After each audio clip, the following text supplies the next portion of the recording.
OTB AM. This is OTB Sports Radio. All right, a very good morning to you. You're welcome along this Monday morning. It is a Monday morning of destiny, or else it's a Monday morning of disaster or despair. We'll know in 24 hours because tonight Ireland take on Denmark in the Aviva with a chance of getting some home matches in the European Championships. It's all come down to this. We could have beaten Georgia and it would not have come down to this and we'd be happily already qualified on. But, you know, let's not linger on the negatives. Let's thrust forward endlessly, ceaselessly into the future. Let's pretend what might become a very, very happy story tonight. We don't care how we do it. That ship has long since sailed. We don't care what it's going to look like tonight. We don't care really how we feel looking at this thing stylistically tonight, as long as we get the win. Oh, scratchy, 1-0. Happy days. Scratchy, 3-2, 4-3, 6-5. I don't care. More likely to be 5-0, 5-1. Reading all the media this morning and so over the course of the weekend, you start to realise that we're coming up against possibly the best team since the mid-90s that Denmark have produced, and a bunch of generational talents, a team that are about to lose their manager after the current campaign potentially, and we'll have a Danish journalist in later on, and it all just paints a picture about what an underdog task this is when you look at things on paper. And then you kind of listen to some of the analysis on our side of things, and there's confidence from Richard Dunn in the newspaper this morning, for example, and there's confidence from other pundits that perhaps actually the sum of the parts in this Danish team just isn't adding up to what it should be. You're very well placed to talk about the collective mindset that grips in the build-up to a match, right? How do you mean? Well, you lost the run of yourself in the build-up to the New Zealand game when you were like, oh, you know, I give us a bit of a chance here. So maybe we're all going to stay another week. It was like, you know, the condemned man thinking that the phone is going to ring as you shuffle towards whatever gas chamber or lethal injection or electric chair. You're like, what's that? Is the phone ringing? That's what we were like, in fairness. I'm projecting here, Owen, but it was all of us, right? And the phone never did ring. The phone never did ring. It's still ringing, you know. Anyway, and today, in fairness, Liam Brady in his piece is like, well, we're going to the playoffs, aren't we? Really? This is a big, long piece which ends up with like, we're going to the playoffs. Ultimately, that's what's going to happen. We're going to the playoffs. Because we feel incapable of actually winning this game. That is the issue here. We need to get 3 points tonight. I think... How can anybody see us win this game? Like, you know, you can make the case that our defence is amazing, that Randolph makes a couple of great saves, maybe they get a man sent off, maybe we win a slightly dodgy penalty in front of the home crowd, and we win 1-0. I can't make the case. Shane Duffy needs to score a brace probably for us to win the game tonight. That's probably what needs to happen. It's a good chance we concede. I think there's a good chance that Denmark will score tonight because of the quality that they have. And when Ireland go chasing a win, that sort of thing tends to happen. Now, we haven't chased something. Oh, we won't be chasing that win. We'll be waiting until the 95th minute to launch the ball forward, and then Darren Randolph can go up and join in. That's true, because we have had red flags in the past when we go chasing things, because, of course, the last time we did have to chase something was when Martin O'Neill was like, oh, the away goal rule exists. Here's a load of changes at half-time. Goal, embarrassments, World Cup dreams over. And since then, it's been very practical, very safe, getting results that we've expected to get at times. To be fair, we've got a couple of them in a way that we didn't expect to get them. It's McGoldrick's late goal, for example. But we haven't had to go out and actually grab 3 points and go out and defy expectations in a way that we had to do since, and successfully, since perhaps Germany, since perhaps Italy in the Euros. Yeah, look, I mean, if they can... Wales as well, in fairness. If they can channel the spirit of Italy, fair play to them, that would be great. It's just that seems so very far away at the moment in the form that we're currently exhibiting. Like, the piece in the Examiner is good by Liam Brady. It's really worth a read. He does describe McGoldrick as having a bit of flair, which I would not have used. That wouldn't be a word that I would have put in the many descriptors I have, like game, honest, hard-working, important, like vital at this stage. Absolutely. Well, he's not Caleb Folau. No, but he doesn't have flair. It depends what you mean by flair. Well, look, it doesn't. We all know what flair means, you know. Well, he's not Lionel Messi either. He's not Caleb Folau and he's not Lionel Messi. Okay, I'm not sure, is he closer to, like, is he... I don't say this to do him down. I'm talking about how we're prone, even somebody who's predicting that we're not going to make it through tonight is prone to an exaggeration of, like, our qualities in the last 48 hours before a game. Yeah, okay. And here we are, 10 out, and he obviously wrote the piece over the weekend, or, dictated the piece over the weekend, and it's not like, and look, I think a team full of McGoldricks, we probably would have qualified by now. Perhaps he's probably the most important cog going forward we have anyway. Played every game, who knows? Yeah, outside of Shane Duffy, he's probably our most vital player at this point. You could argue that perhaps he's even more important than Shane Duffy in terms of what he actually brings. And I think he does bring elements to his game where you think to yourself, God, he doesn't necessarily look the type of player who can do those sort of things. And I wouldn't go as far as saying he's a flair player. Yeah. You're not going to put him in a total football team if I think he'd be good. I think he'd be good in any team. But the qualities, like when it comes to his FIFA ratings, the player isn't one of the ones that you're like, I'm just going to add this in here because he's got a 90 out of 100 on it. Yeah, you wouldn't pick him in FIFA Street. So look, this wasn't supposed to be a referendum on McGoldrick. It was just the point that everybody's like, I'm feeling pretty confident we can do this. And that's the glory, I guess, of being a sports fan, is that 10 minutes in, if it's still 0-0, we'll all start to believe. Are we expecting a similarly vociferous atmosphere tonight as the 5-1 pre-match? Or have we been haunted to the point where even the hype has to be kind of managed a little bit this time? The hype is definitely much less than it was at that stage, right? But I guess that was the second leg of a playoff for a World Cup. There was no backdoor here. There is a safety net for Ireland.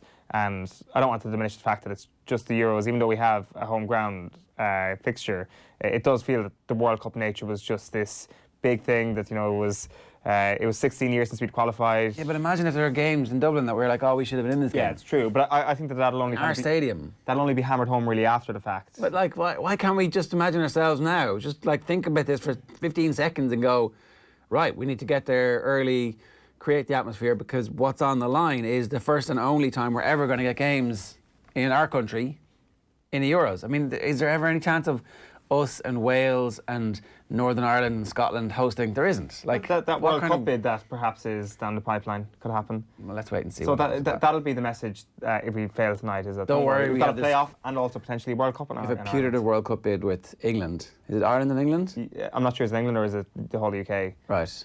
I presume it's the whole UK. I'm not sure. I'm not sure either. I can't quite remember. Anyway, I just feel that there will be kind of a far greater air of caution from the supporters going into the ground tonight than there was, what is it now, 2 years ago? 2 years ago almost to the day, I would say, since that infamous night now on Lansdowne Road. And like you mentioned it before yourself, and it was very similar, and you made the comparison this morning to the All Blacks this year. Those two pre-match atmospheres were truly special.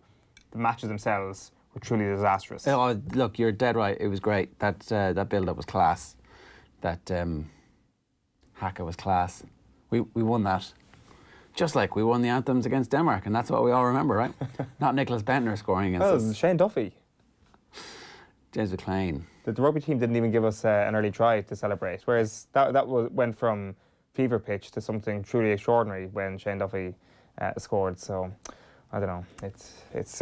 I don't want to put a dampener on things, but I just feel that perhaps there is that kind of air of paranoia that things could go a little bit wrong. Yeah, and look, it's a possible 2030 it's a possible 2030 Football World Cup bid, so just the World Cup, with England, Ireland, Wales and the Scottish FAs. So no Northern Irish? Are they not allowed?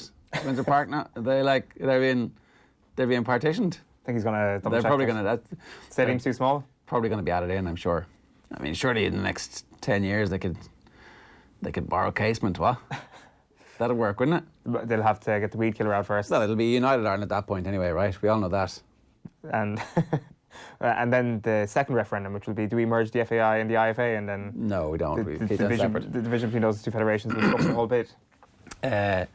Okay, so I want to bring you this. Here's Matthias Löw, who made the documentary The Referee with Martin Hansen, who was the referee 10 years ago when Ireland didn't qualify for the World Cup because of Thierry Henry's handball. Probably because, who knows, maybe we would have lost on penalties anyway.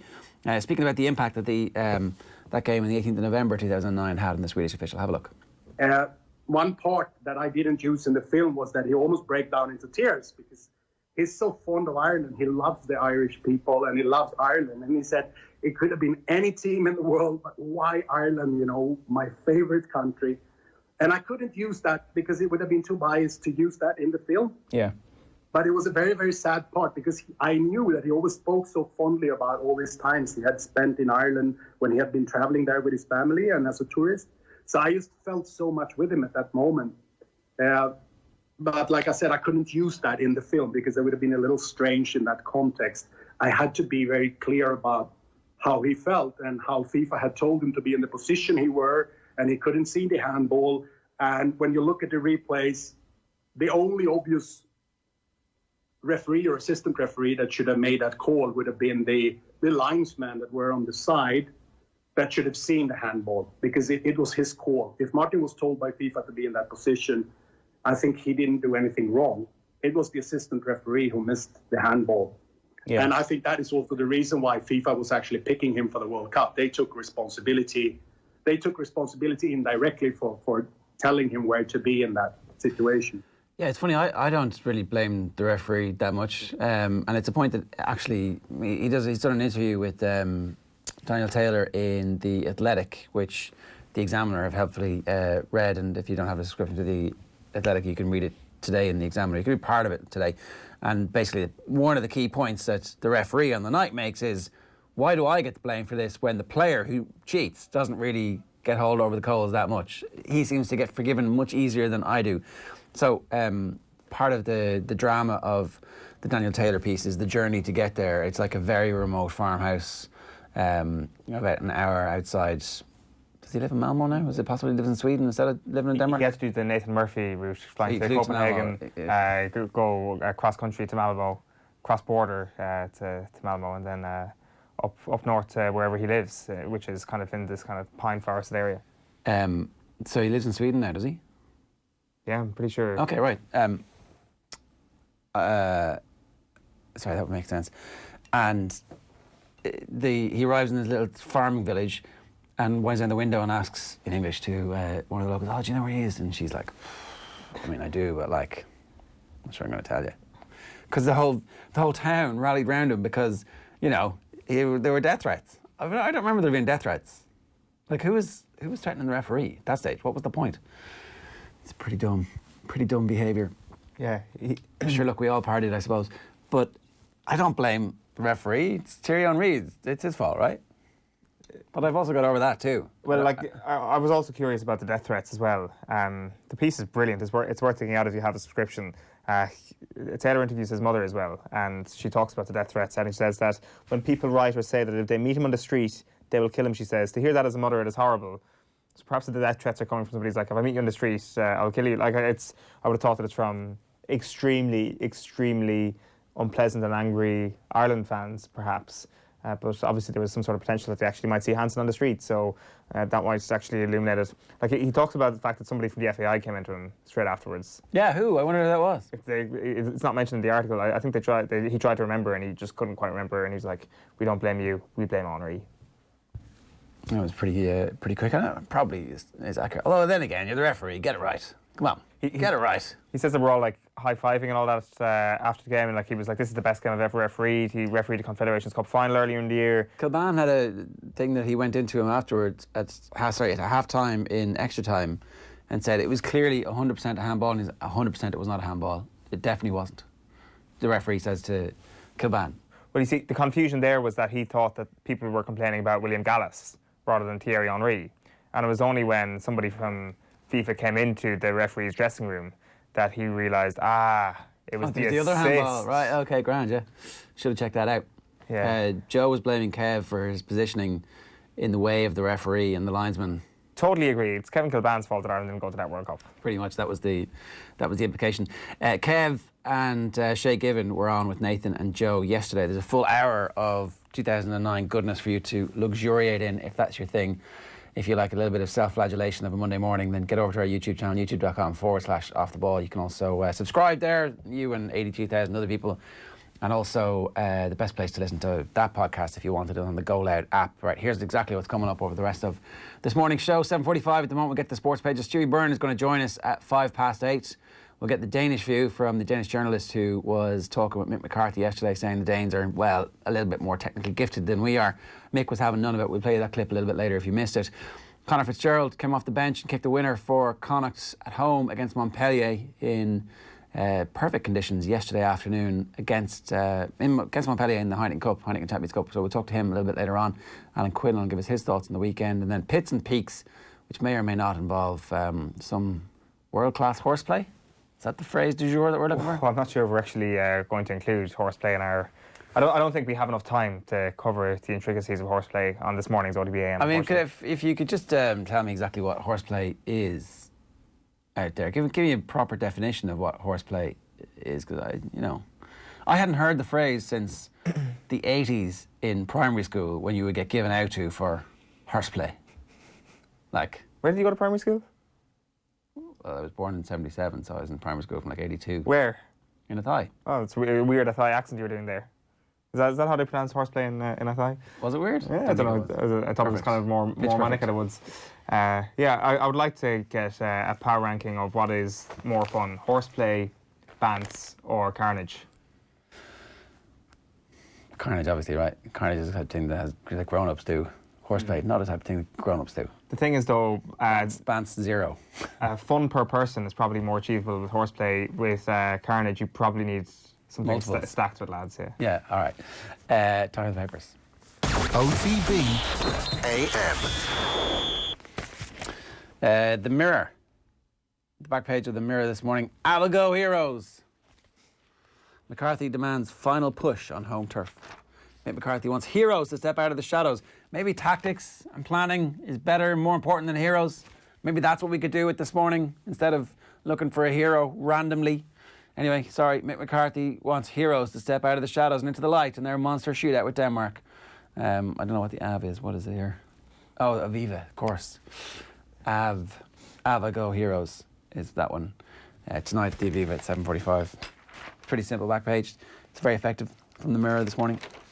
Back page of the Sun leads with a Q&A from Mick McCarthy's interesting press conference yesterday. Mixed metaphor. Question: how can you end Ireland's dismal run against the Danes? Answer: there are loads of places being flooded in England that have never been flooded before. Climate change is the answer to Ireland's questions tonight. Also on the back page, keen to have a go. This is speaking on ITV before England's 4-0 win in Kosovo yesterday. Roy Keane hitting out at Declan Rice. He says where he needs to improve, there are plenty of aspects he needs to improve. I've looked at him pretty closely. I've worked with him, obviously, when he was in the Irish squad.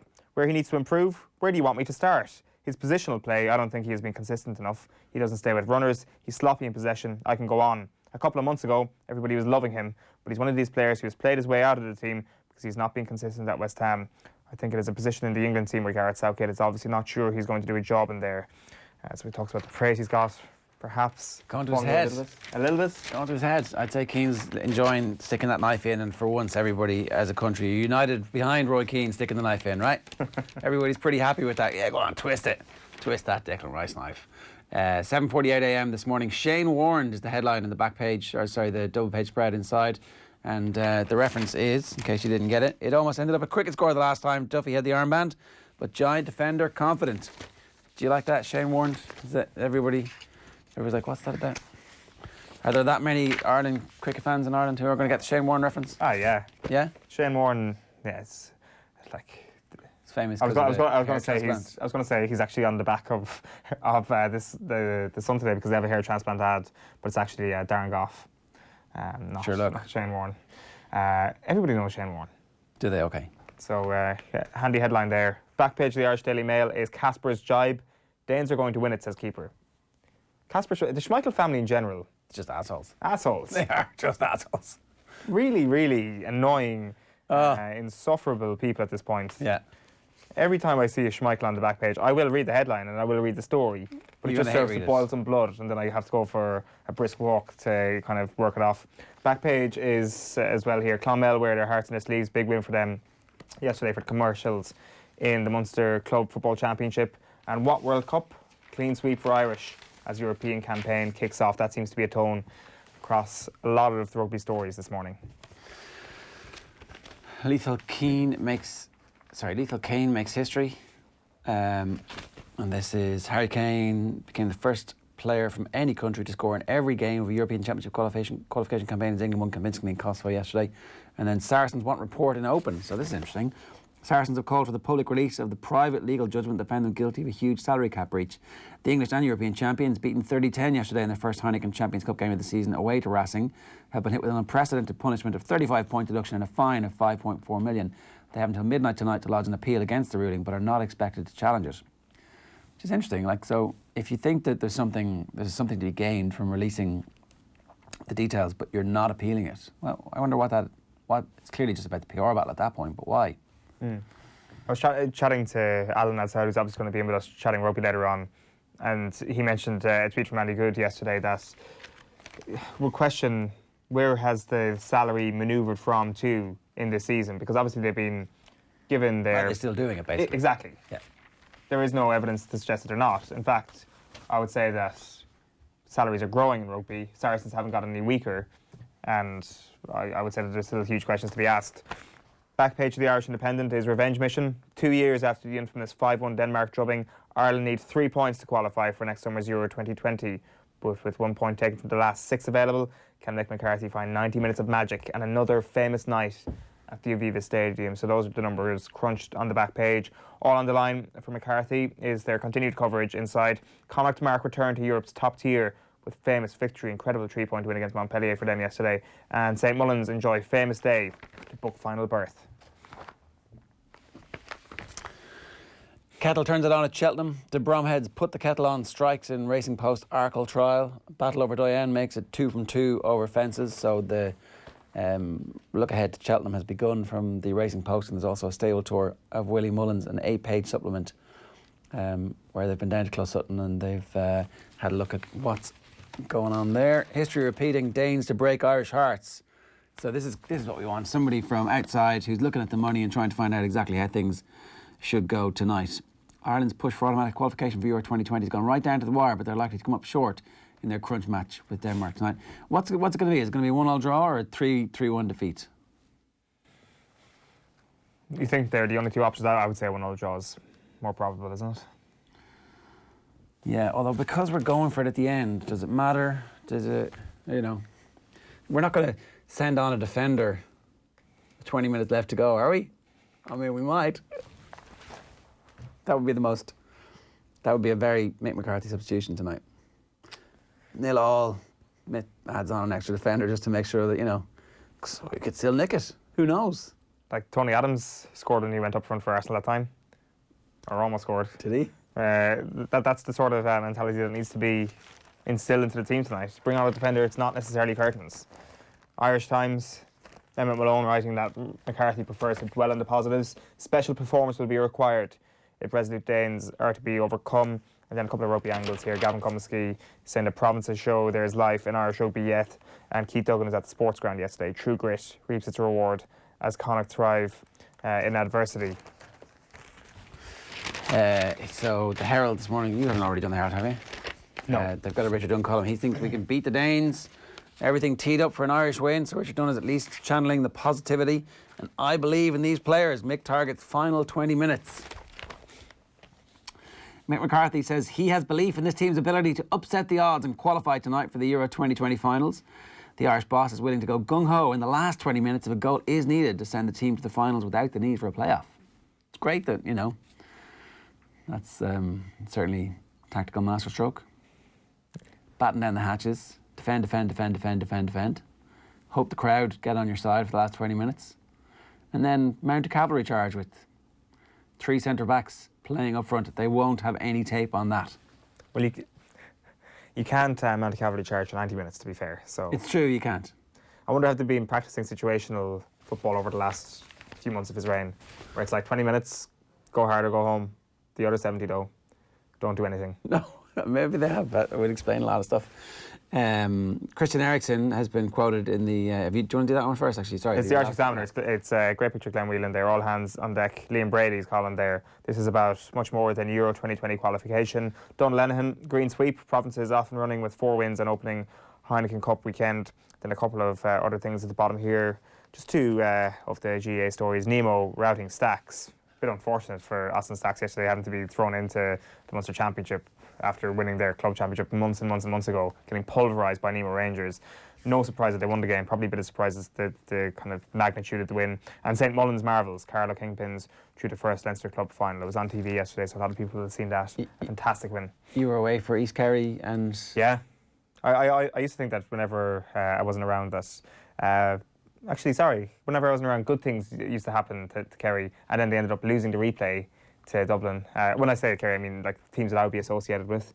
And I've always, I don't really remember the last time East Kerry won a championship, which would be East Kerry, is it? All right, I didn't realise that. It would be my divisional club. But it's like, it is something that you kind of get on the bandwagon for a few weeks in the business end of the county championship, because it's not a club, obviously. But it's kind of gutted to miss it, and it's sounded like an unbelievable win. Missed an unbelievable performance from David Clifford by all accounts. Obviously, it wasn't on television, which is a story you've covered here. So I haven't actually seen any of it. I saw a goal on Twitter, but that's about it. Yeah. The reports, though, I presume, were reaching you of everybody in the Kerry Mafia excited again. Well, it's actually a very kind of proud moment in the Kerry Mafia, because you have people within the Kerry Mafia congratulating you. Usually we have to share our success when Kerry wins. Right. On this occasion, it was all just about you. me. Yeah. Oh, right. Okay. You're the only member of me this. and my dad. We're like making. Now we get to piece it all together. Basically said, hey, everybody, congratulate us. Serial killer cutting stuff out of papers. Who the members of the Kerry Mafia are. That's us. Yeah, you started to narrow us down at this point. I've made an awful mistake. The Examiner has a really interesting piece from a Danish journalist today, which talks about the evolution of Danish football over the last while. So they had Morten Olsen was their manager for basically 20 years, and he is part of the team in '86 and had been involved at Ajax and had decided that he was going to take charge and turn Denmark into this very technically proficient, brilliant footballing team who, even against the better sides, would look to dominate possession and look to keep the ball. The Danes thought this was boring and were like, we want something different. So Herida came in, according to this guy, according to this guy today, and Herida came in and decided that they were going to be technically proficient, but they were going to start playing long ball.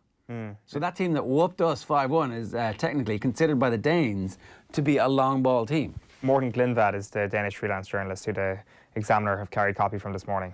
Give Morten his credit here. It's actually a really good piece. It's a great piece, but it's astonishing really telling to realise that the Danes think that team is a long ball team, and that I wonder what the hell they think of us. Well, I think we know what they think of us. They've kind of got into... Our relationship with Denmark has now progressed to the point where the Danish players are kind of explaining the joke, or they feel like they have to explain the joke, like Thomas Delaney coming out and explaining his tin of beans comments and things like that, where they seem to have been taken aback by the Irish reaction to their reaction to our style of play. We have no sense of humour about the fact...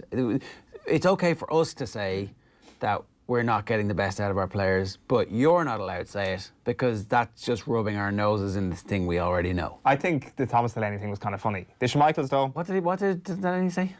It's like, trying to beat Ireland is like opening a tin of beans with your hands. It's a great compliment. He tries teeth. Christian Eriksen, speaking in Dublin at the press conference, this is quoted in the Danish tabloid BT, "It will be special to come back again. It went so amazing the last time I played there. I remember that night very clearly. I've also seen quite a few clips from it. I hope, of course, the same can happen, even if it is a different occasion. That battle in Dublin ranks high above the highlights of my career. There is not much greater than being able to shoot his country for the World Cup that way." Christian Eriksen's definitely the type of guy who goes back and watches all his goals on YouTube. Yeah. He watches guys play as him on FIFA on YouTube and admires his own goals scored on FIFA. That's how I would not be surprised that was the case. Just on these longest unbeaten streaks, if you kind of discount, because they lost in penalties obviously in the last World Cup, and you kind of leave beside the futsal team that lost to Slovakia, they're on 33 consecutive games unbeaten, the third highest run of all time. Number one is Brazil, and Spain tied first with 35 unbeaten games. Denmark with 33 unbeaten games. Their futsal team? Or the real team? No, the real team. Right. Sorry, that's if you leave the futsal result to the side for a moment. It's on 33 unbeaten games, because obviously they're not counting the penalty shootout defeat to Croatia. 33 is a lot of games. That's a lot of games unbeaten to be getting rid of your manager after. Sorry, that was the other part of that story is that they sacked him like 18 months ago, and he's had to work out his campaign. And it's it would have been like, say, if Mick McCarthy was actually Trapattoni, or Martin O'Neill. Say it was actually Martin O'Neill, and they were like, look, Martin, this has gone to pot. We're going to keep you, but at the end of this campaign, you're going. Well, it's not even like keeping that Martin O'Neill. It was like a successful Martin O'Neill. Yeah, and it also seems that Harrider just hates Denmark now at this point. There's a great line here. He says, after the win against Switzerland, TV cameras caught Harrider being offered a red and white Denmark scarf by the FA's head of communication for him to wear during the post-match celebrations. Harrider refused and was afterwards asked why in Canal 5's TV studio. I wasn't feeling cold, he said dismissively. That is the nub of the issue there. Might be the person giving it to him as well. Maybe there's a high level of toxicity in his relationship with the Danish FA now. Oh, I would suspect so. So there's huge pressure on the Danish FA. If this works out for them, like they're ranked 10th in the world, if this works out for them, then you're like, fair play. That is a hugely courageous decision to get rid of such a successful manager. But perhaps they see this as a group of players who were on a par with that team in the early to mid-90s that are potentially one of the most talented bunch of So they should players. be reaching World Cup quarterfinals, and I mean, they were pretty close to it. Like, what's the... Like, I really don't see... this campaign has kind of perhaps exposed a few more mediocrities in the team than perhaps we'd expected. I think the 5-1 was an overachievement in terms of what they've actually shown performance-wise. But the results really do speak for themselves, to use that cliche. And like we wouldn't really care. We wouldn't have been fatigued by O'Neill had we gone 33 games unbeaten, I dare say. No, but they're still through, right? Like, well, actually, I suppose if we beat them tonight, they're not, are they? Is that not the whole point? Well, they will be because of the Nations League. They should be good enough to navigate that. And look, they don't. They're definitely going to... They have stuff to play for now because of the results last night. So, are people feeling confident? Graham Gallagher, how's everyone's nerves? I hope we don't score first, was one of the early comments into us on our YouTube channel this morning. So how are everybody's nerves? You can get in touch with us. Use the hashtag OTB AM. You can follow us at Off the Ball AM. There's a separate Twitter account for this show as well. Or, of course, you can do whatever you want in terms of comments for us. Stuey Byrne is going to join us to talk to us about just how technical a side we might actually be. The great technical gift that is hiding within the team. Here's Shane Duffy explaining what the honour of captaincing means to him. Have a look. OTB AM on OTB Sports Radio, Ireland's first and only sports radio station. They spoke about your arm not being down beside your side. I mean, this is not Irish dancing. OTB Sports Radio. Basketball would have been my main game. The brand new sports radio station from Off the Ball. That's my point. Don't play for us if you're a proud Englishman. Now broadcasting 24 hours a day. Live on the Go Loud app, Alexa. You have a whole new world of possibilities. Google Home, tune in, and offtheball.com/radio. This is OTB Sports Radio. Saturdays. A completely blank canvas for you to do with as you please. Can you collect my dress from dry cleaners? Sarah and Steve over tonight. Get wine. Also, downstairs bathroom needs attention. They fill up fast Saturdays. But make sure you fill your boots with Paddy Power's Saturday Power Price, a super enhancement on a specific football treble every Saturday. Paddy Power sponsors the football show on Off the Ball. T's and C's apply. 18 plus on louis.net. OTB AM. Yeah, I was delighted. They told me this morning, so huge honour. They play in the game, never mind captain it, so hopefully just take it all in my stride and just another game really, but yeah, huge honour, me and my family. When were you last captain of club or country? And the League Cup game against Aston Villa for Brighton, so yeah, first time for Ireland.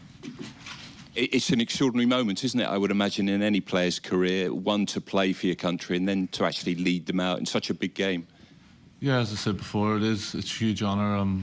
To just even play for your country, it's a massive milestone in your career. So to lead the boys out, obviously, hopefully, I just take it in my stride. Another game really for me, and don't really let it affect me and stuff like that. So one I'm excited for. Obviously, my family be proud, and I'm proud as well. But as I said, the main objective is just to go out there and play my game and try and get the win.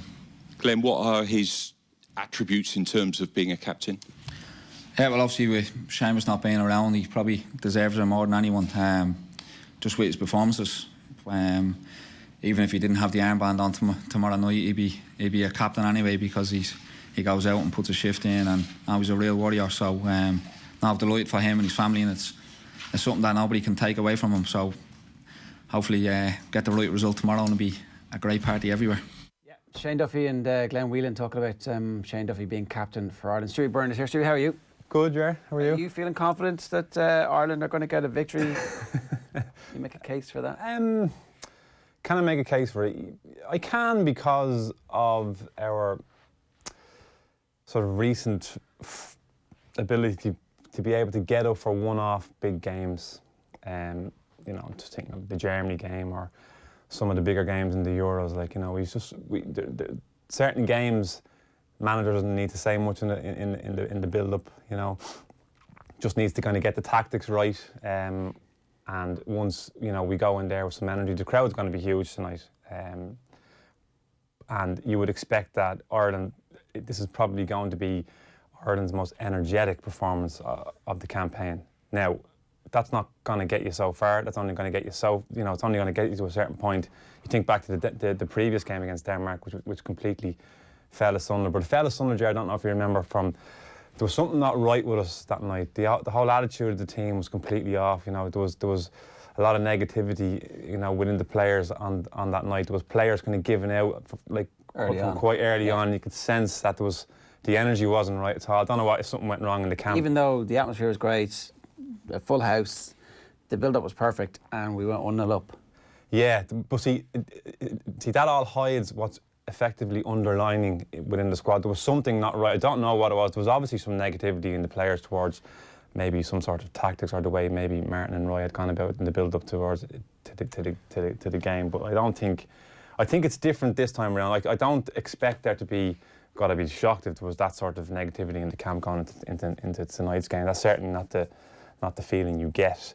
But I do think he's going to have to try something different to what he would normally do. I mean, we can't just expect to, you know, go out there and say, you know, get in their face, you know, sort of hustle and bustle stuff. There needs to be a plan B. There needs to be something to kind of come off the bench, or some sort of a plan to say we need to try something different in the last 10, 15 minutes if it's 0 or whatever the case may be, you know. Have you seen any evidence that might actually be the case, that he does have this plan B? Yeah, well, my plan B would be the likes of a Jack Byrne, the likes of someone that could pick the pocket of a defence. Like, I mean, you know, and he may well have done this, but for the likes of a player like that, and we used to have it in Wales, you know, I'd be talking to that player a couple of days in the build-up, and I'd be just saying to him, look, this is what I'm thinking. I need you to, if things are going well, if it's 1-1, if it's 2-1, if it's 0-0, if it's tight, you know, I need you to be focused on getting on that pitch 10, 15 minutes ago and just try things. Just try little slide rule passes, try pick the pocket of it, you know, just something, get in his head, like, you know, and talk to him about that, and sort of, you know, that's the way I would manage a scenario like that, you know, have a little chat with him, you know, who else can do that for us? I think he's the only player that can do it for us. Now, after the other night, when you look at the likes of Sean Maguire's goal, Callum Robinson, all of a sudden you've got players that have got a little bit of, you know, a little bit of zip in their step. They've got a little bit of confidence. They're going to probably be on the bench. Robinson may start. You know, I don't know yet. And that right-hand side is obviously still up for grabs. But we don't do it easy, Jared. No, you know, we don't. We could have done it easy, right? Well, not easy, but we could have beaten Georgia and we'd be through now. We could have beaten Georgia, yeah. But I think there's a lot on the line tonight. I think the whole.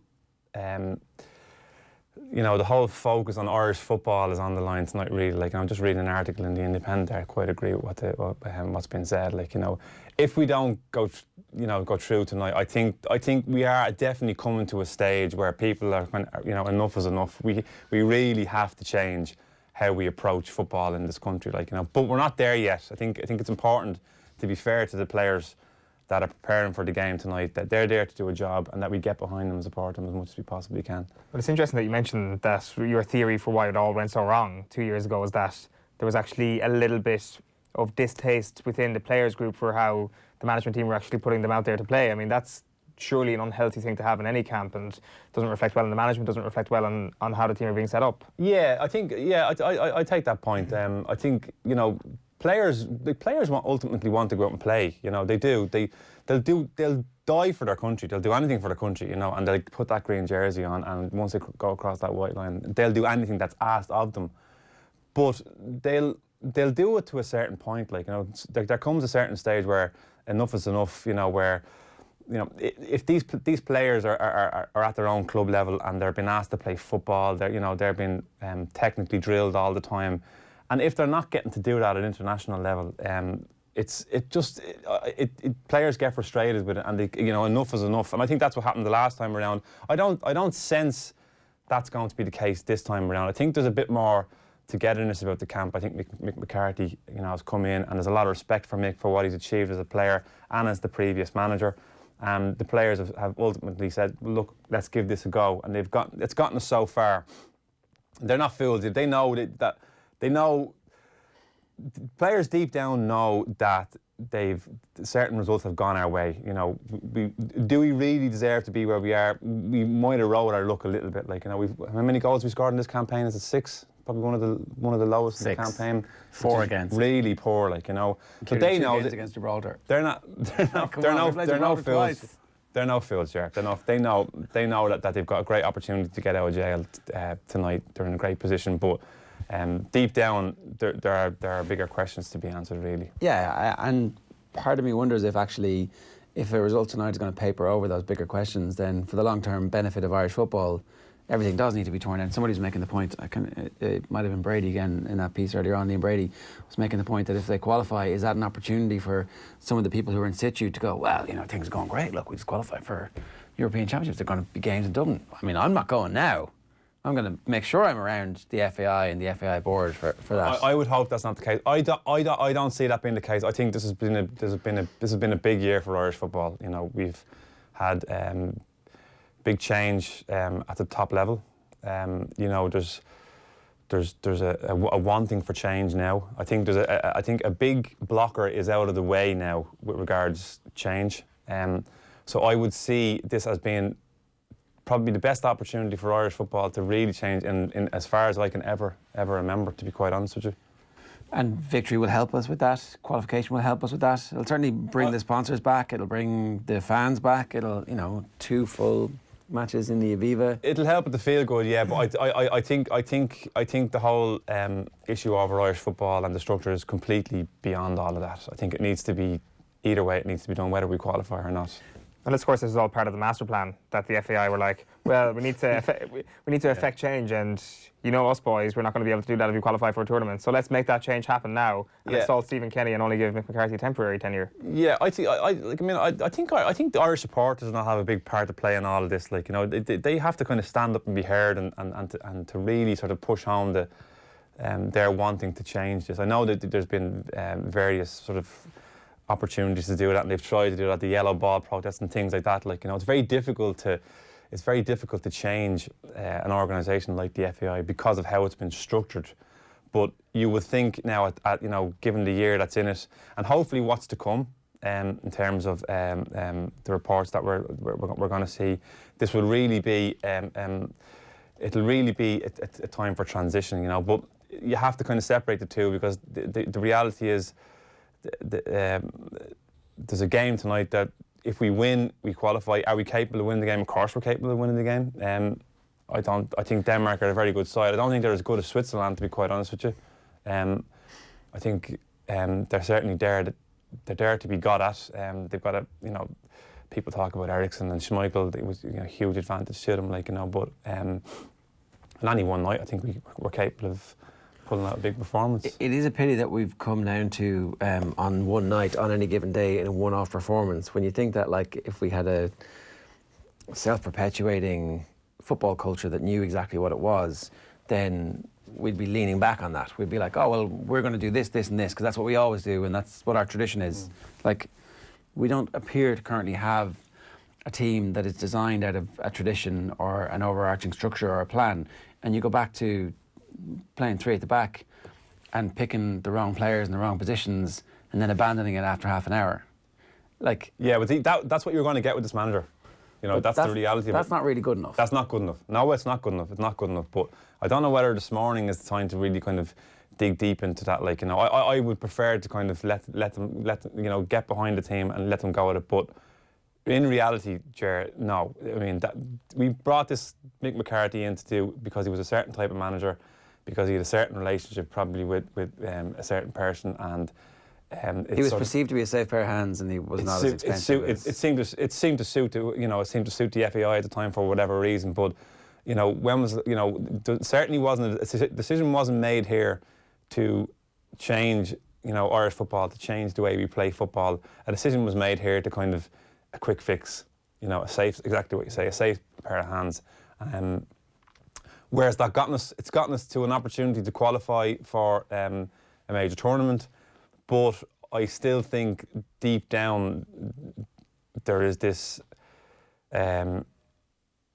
this disappointment lingering with supporters saying this just isn't good enough anymore. Can we please do something stand for something solid about it? Exactly. Yeah. Let's get behind it. Like, no, I won't say let's get behind the team again. Let's start to believe in something again. Yeah, you know? Anything. Whatever we all. So not anything, because actually the wrong thing would be a disaster. I firmly believe if the team played, you know, the way if there was a kind of togetherness in the way the team played and the way that, you know, everyone sort of believed we should play, I don't think it would matter if we didn't qualify for big tournaments. I think, you know, people would still be.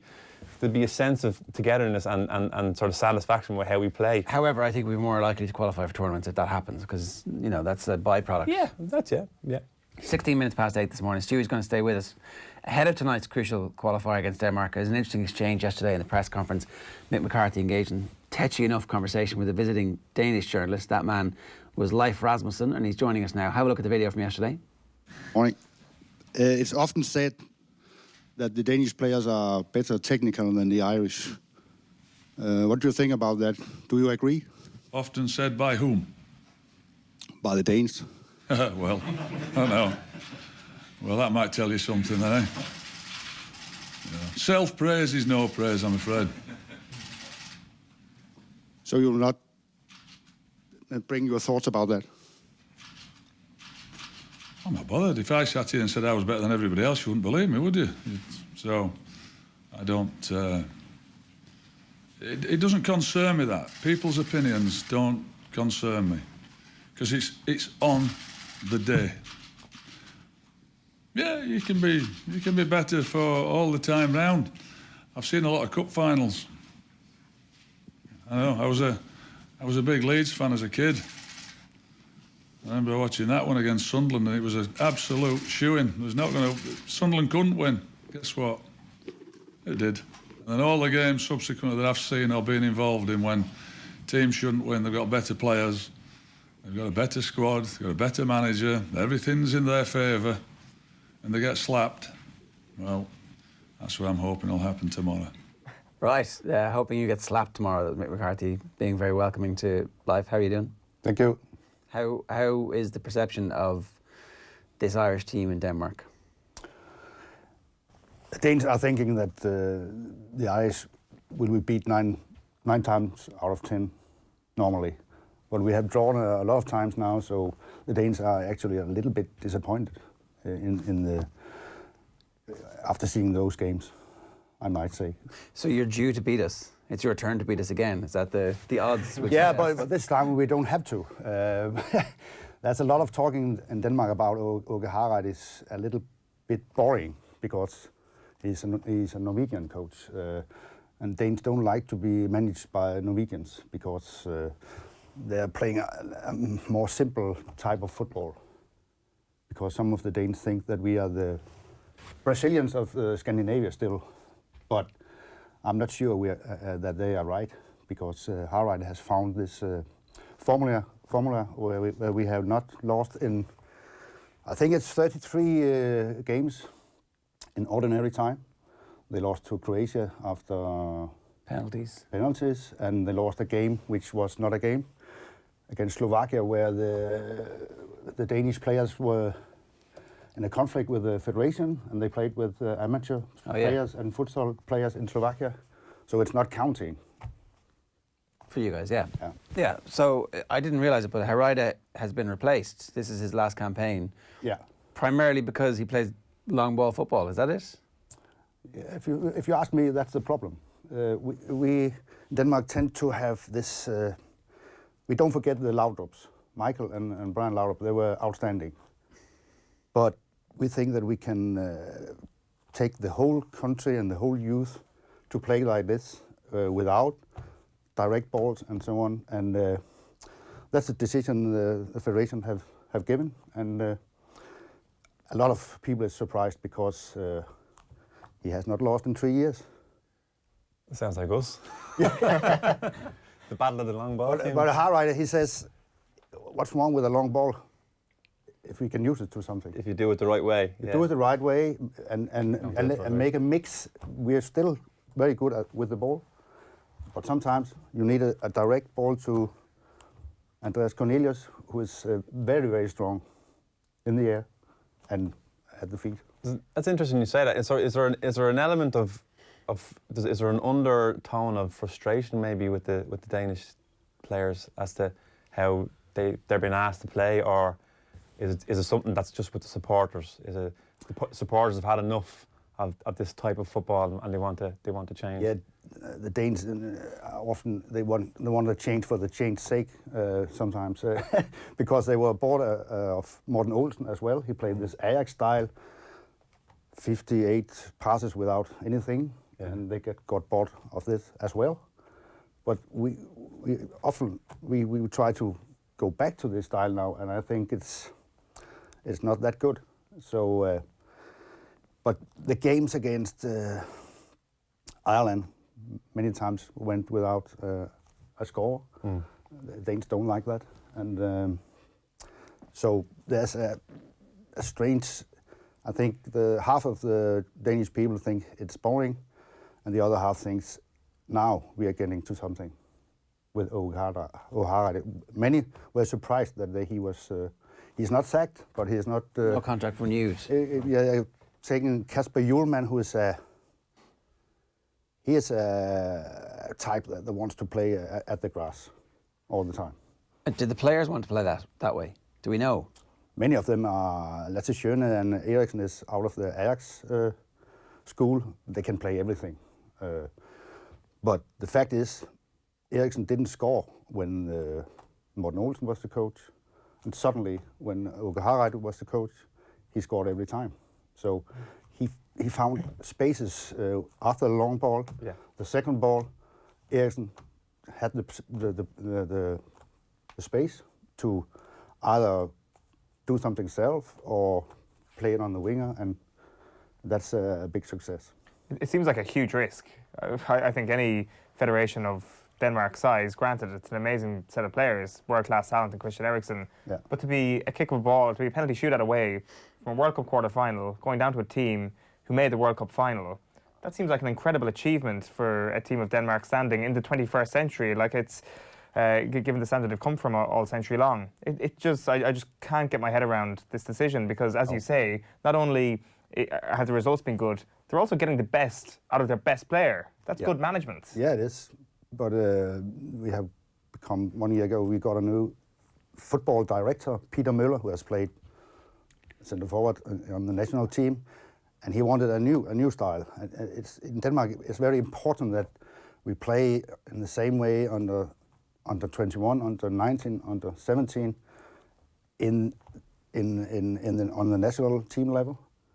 We cannot have, so they say, an A team that plays in a total different way as we want to in the youth games, and it's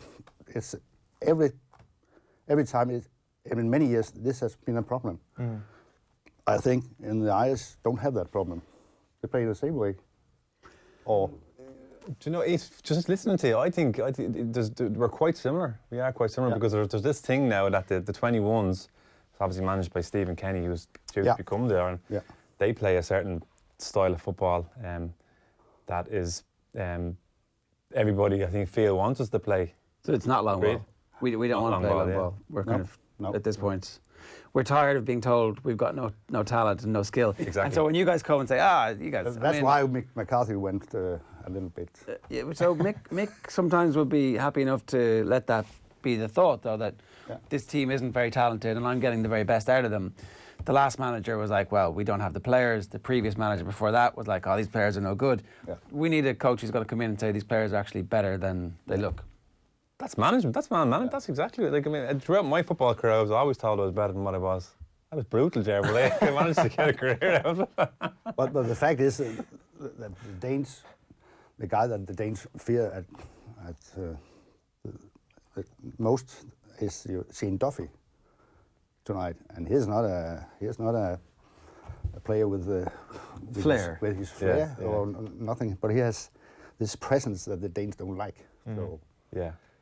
It's interesting though when you read comments by Peter Schmeichel saying they're so bad. It does kind of stoke a little bit of fire in the belly. But he says everything. He also says that he don't know why they are switching the manager. He thinks that O'Hara has been a huge success, and it gives a little bit of problems because Kasper Schmeichel is standing in the goal, and he's not supposed to say those things, so he let the father say those things. So it's kind of tricky. What's Peter Schmeichel like? What he's like? Yeah, what do the Danes think of Peter Schmeichel? He's one of our big heroes, but he is also reckoned for saying what he's thinking. And he was a pain in the ass for journalists when he was at his top, because he didn't like to answer all questions. Sometimes once he was told to say something about Edwin van der Sar, and he got mad and said, oh, why should I say something about van der Sar? I'm Peter Schmeichel. So but they love him. He's one of the best players we ever had. Would you say he has a high opinion of himself as one of the great Danish, great goalkeepers in general of all time? No, because he was. It's a correct opinion. Yeah, he's a big guy. He never made. He gave us the European Championship in '92, and he will. His son made the same thing against Switzerland some weeks ago. We were played out in Copenhagen, but he had 4 world-class saves, and it could be the issue tonight as well because he's on his top level now. Yeah, he's playing very well. You expect a win for Denmark tonight? Yeah, actually, I think it's a problem for the Irish that have to score a goal. So I think they will win 2-0. They will get the first goal, and then the Irish will become frustrated because they need 2 more, and they will concede a goal in the last minutes as well. Fairly straightforward. I think so. I mean, yeah. It's only a guess. Yeah, now that you put it like that, I was saying earlier on that the away goals rule spooked Martin O'Neill 2 years ago. It's almost as if like the away goals rule is in play here tonight, that it's like concede 1, and it's very, very tough for Ireland to get back from that position. But it's not the same team that it was 2 years ago, I think. It's not the Danish team in that form, I think. You know, Eriksen is not on the same level. Maybe Simon Kjær in the defense has not played for Atalanta. It's a bit scary about that. But then they have brought in Andreas Cornelius with his physical presence that give us a chance to outmark Shane Duffy at the set pieces. Okay. And score goals as well. Stuey, what's your actual expectation about tonight? Brady's saying today that he thinks that we're gonna need the playoff to go through if we're going through. What do you think? I'm kind of quietly confident that I think it'll come down to just a mistake, a little bit of luck. I think it's going to be really tight. I do. I don't particularly think Denmark have been very good in this campaign. I don't think they're the team that they were 2 years ago. I agree with what you say there. I can't see. I think this whole psychology over the away goal thing is probably something that might be, or this thing about them getting scoring first might be in our heads a little bit. But I can see it being tight. Yeah, I really can, and just coming down to a little bit of magic from somebody. Granted, Denmark probably have the players to produce that bit of magic, but I'm hoping that maybe we can bring someone off the bench and grab it. I think we might be able to get something out. I think we might be able to win it. Do you think Troy Parrott or Jack Byrne see game time tonight? I think Jack Byrne might. I think Jack Byrne might. I think he's the only player we have that can really just do something unusual or different, you know, than the norm. We've got too often we brought on players thinking they might do something and they don't really. But he's the one player we have that can maybe just a little bit of magic. Like I say, just pick the pocket of a defender and just do something that's different. Because Denmark are already qualified, are they taking this as seriously as they should do?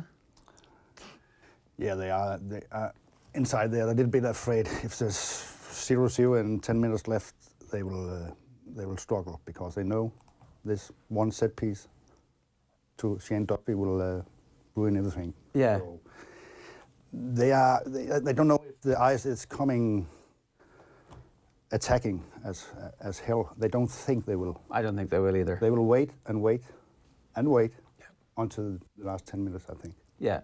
That's basically what Mick McCarthy said. I think we all agree on that. All right. Leif, thanks very much for joining us. Stewie, thank you very much for joining us as well. It is, what time are we at here? 31 minutes past 8 this morning. Still to come, we're going to talk a bit of rugby, and here's one last bit of football for you. Gary Breen exploring the means by which a result may happen tonight. That's the worry, isn't it? I mean, in terms of approach, like obviously a draw does Denmark, Gary, and you're into that tricky territory. If they score first, the air goes out of the thing a little bit. I mean, they'll have to throw kitchen sink then, and it depends, of course, when and if the Danes score. But I don't know, you can't just approach it and say, well, we'll try and sit in and keep it 0-0 until the last 15 minutes either. Yeah. No, but if you think about our big results over the years under Martin O'Neill, it's been when we're chasing games. Yeah. You know, it suits our nature to throw caution to the wind and play with a little bit of devilment as such. I don't think we are good enough to sit in and dictate play and rely on our defensive units and stuff like that. Don't get me wrong, people will say, well, listen, we're difficult to break down defensively under Martin. Yeah, we are, because we have 10 players on the edge of our 8-yard box. It's pretty difficult. Yeah. But listen, in terms of, I'll tell you what we won't do. There'll be no panic. Yeah. There'll be no panic.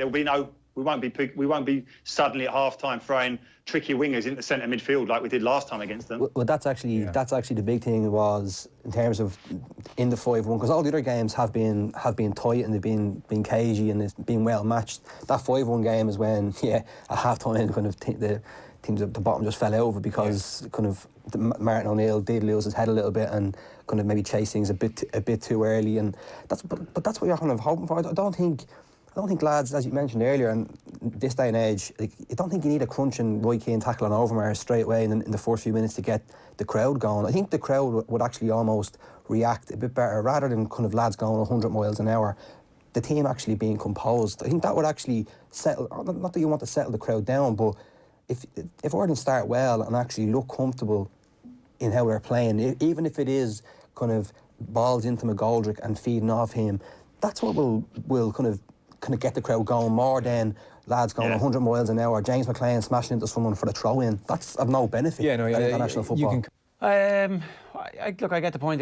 It's no specific benefit in that, like, you tend not to get away with it the way you did in, what was it, September 2001 when Keane had that tackle on Overmars. But at the same time, the Aviva likes now a bit of blood and thunder.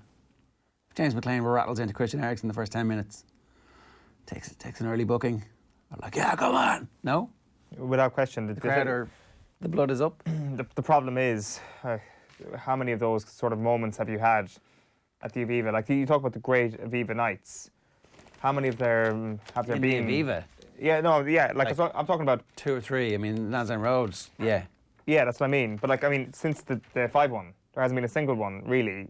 And, like, fair enough, I suppose you had a packed stadium for the Georgia game, the tennis ball protest for Switzerland as well. Like, I think that there's kind of a sense that you only get that when you have a crowd baying for something massive, like they did 2 years ago, like they will do tonight. And if a tackle like that goes in early doors, of course it gets the crowd going, but then it also has to have something allied to it. Like if James McLean puts in a big tackle on Christian Eriksen and we're 5-0 down, that's not going to get a big. Like, it's all about the context of the tackle. Is this part of a contest? Because it does put a psychological doubt, perhaps, into the other players. Perhaps the doubt is for their own welfare if we're thundering into them with tackles. But that's still a doubt. That's still a psychological boost. Any.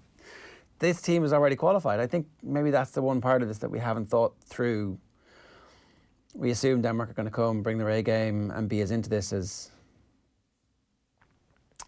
they should be. Maybe they won't be. Perhaps not. Perhaps not. The kind of be-all, end-all nature of the situation 2 years ago, it's not the same this time. That is different. So, like that...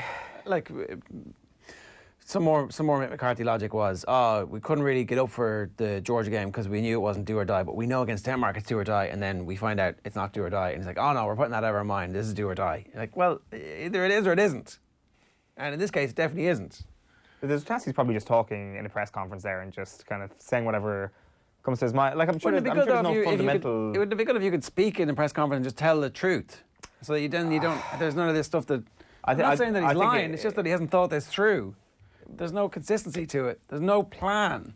Or maybe... a plan. Maybe he just takes every week as it comes. Maybe he is an old-fashioned international manager. Living week to week. And the Georgia game required a little less pressure. It required to be put into a little more context. Whereas to get the best out of his players this week, he needs to put the game into greater context. He needs to not burden them, he needs to put the pressure on their shoulders that this is a huge, huge game for them. So I'm sticking up for Mick here. All right. 8:36 this morning. I'm going to speak with Thom Malone in just a second. But first, here's some more Troy Parrott talk. Kieran Cunningham on the papers yesterday alongside Declan Lynch and Joe Malloy talking about the hype surrounding Troy Parrott. Have a look. I don't honestly remember any Irish player being hyped as much. That is serious hype. Yeah, and he's not been hyped enough to get him onto the field. Yeah, but just to talk about that, ridiculous. Yeah, but just to expand on that slightly, Declan. Like, even go back to Robbie Keane. Robbie Keane made his debut at 17 as well, but he made his debut in the Czech Republic in March of '98. But he'd been playing for Wolves since August of that season. He'd been playing for, so that was 7 or 8 months of first-team football and playing regularly up to then.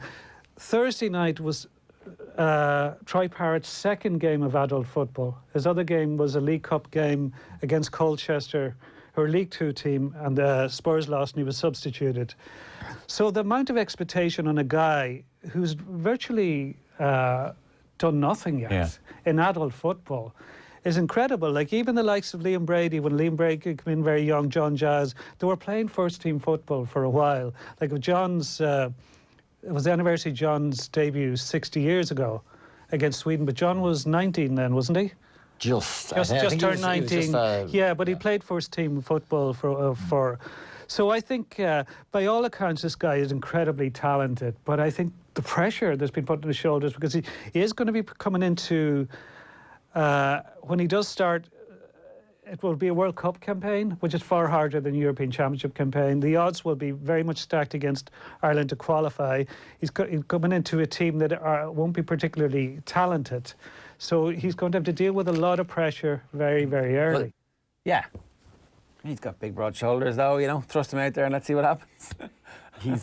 He is a serious specimen, though. Like, physically, even for a kid who has played as little football as he has, isn't he? Yeah, and I think that he is doing well for his age grade, and we just don't have that many options. And so, like, I think that there was more hype around McLean for a while when he couldn't get in the team, and more hype around Seamus Coleman when he couldn't get in the team. Like, and Coleman had played a year. This is different hype. It is different. This is very different. This is sort of expectant hype. This is just YouTube hype. But, like, that's the point. YouTube is just this can of worms, and the worms are just little strands of imagination. Okay. Like, he could do anything, this guy. Whereas, like, with James McLean, it was like, you could see the limitation. Well, yeah, but the limitation was pretty high. It was pretty high. Don't get me wrong. But free scoring in the Premier League. He was brilliant. Like, and it was like, this guy could be the next Damien Duff. Granted, that's a pretty huge expectation, except on the opposite wing. This could be a pretty huge expectation to compare that to. That if you put him like as the next Robbie Keane, that would be a massive expectation on his shoulders as well. But I would say there are people out there who think that's what. Like, there are Spurs fans who are so excited about him. Like, they're going, we have this guy coming through. Like, we have Harry Kane, and now we have Troy Parrott, and that's fine, And sell Harry Kane, like what? Well, I mean, in 2 years' time, that's cash in. Cash in. What have we got for us, Thom? Well, there's a big match coming up later, Chair. The Republic of Ireland just one win away from automatic qualification for the Euro 2020 Championships. Mick McCarthy's side hosts Denmark at the Aviva Stadium later, knowing a victory will send him straight through to next summer's finals. Anything less will resign him to the playoffs, and with Seamus Coleman out through suspension, Shane Duffy is set to captain the boys in green for the first time. The Derry native says it's a huge honour. Yeah, obviously delighted. Huge honour they play in the game, never mind captain it. So hopefully just take it all in my stride and just another game really. But yeah, huge honour, me and my family. To just even play for your country, it's a massive milestone in your career. So one I'm excited for. Obviously, my family be proud, and I'm proud as well. Very proud moment there. And while Mick McCarthy is in no doubt about the commitments that his players will show tonight. Well, again, there's no where goes the live, so anyone ready with the first question? For Mick McCarthy, apologies about that. Anyway, Mick McCarthy basically referencing the good lads, and he knows they won't. They'll leave everything out in the pitch. Look, that's the thing. Like, they absolutely will, and I just think that the atmosphere is going to be incredible tonight, isn't it? Like, you can kind of tell out there in the office at the moment that everyone's really, even though it's only like what time are we now? People are asking for in the morning. tickets. People are like super excited. Legit asking for tickets in a way that you don't get asked for tickets for many things in the build up to this game. Like, my concern is that we actually have a chance of going out, and we have the players to do much better than we're going to do. We've got the players to do much better than we've done across this group. That's the thing. Like, Mick is just going to get these guys to play enough beyond themselves to really get it's kind of not really. You're talking yourself into it too. You're doing exactly the same thing. This is like whatever. We talk it. Look, this time last week. Why do we even care about this game? We don't even care about this game. It's nonsense. The last time, 2 years ago, they beat us 5-1, and we're dreadful. Now you're like, come on. And now, I'm like, quite big, tattooed on your forehead. Bleeding green, not blue and white, bleeding green. Is it possible that supporters can go through the same sort of challenge with finding their peak, like players can go through? I don't. Yeah, we haven't had to get up like this for 2 years. Like, everyone out there is absolutely just worried about peaking too soon today. Yeah, like has our tapering off of our strength and conditioning program been done properly at this point? Yeah, that's a real concern.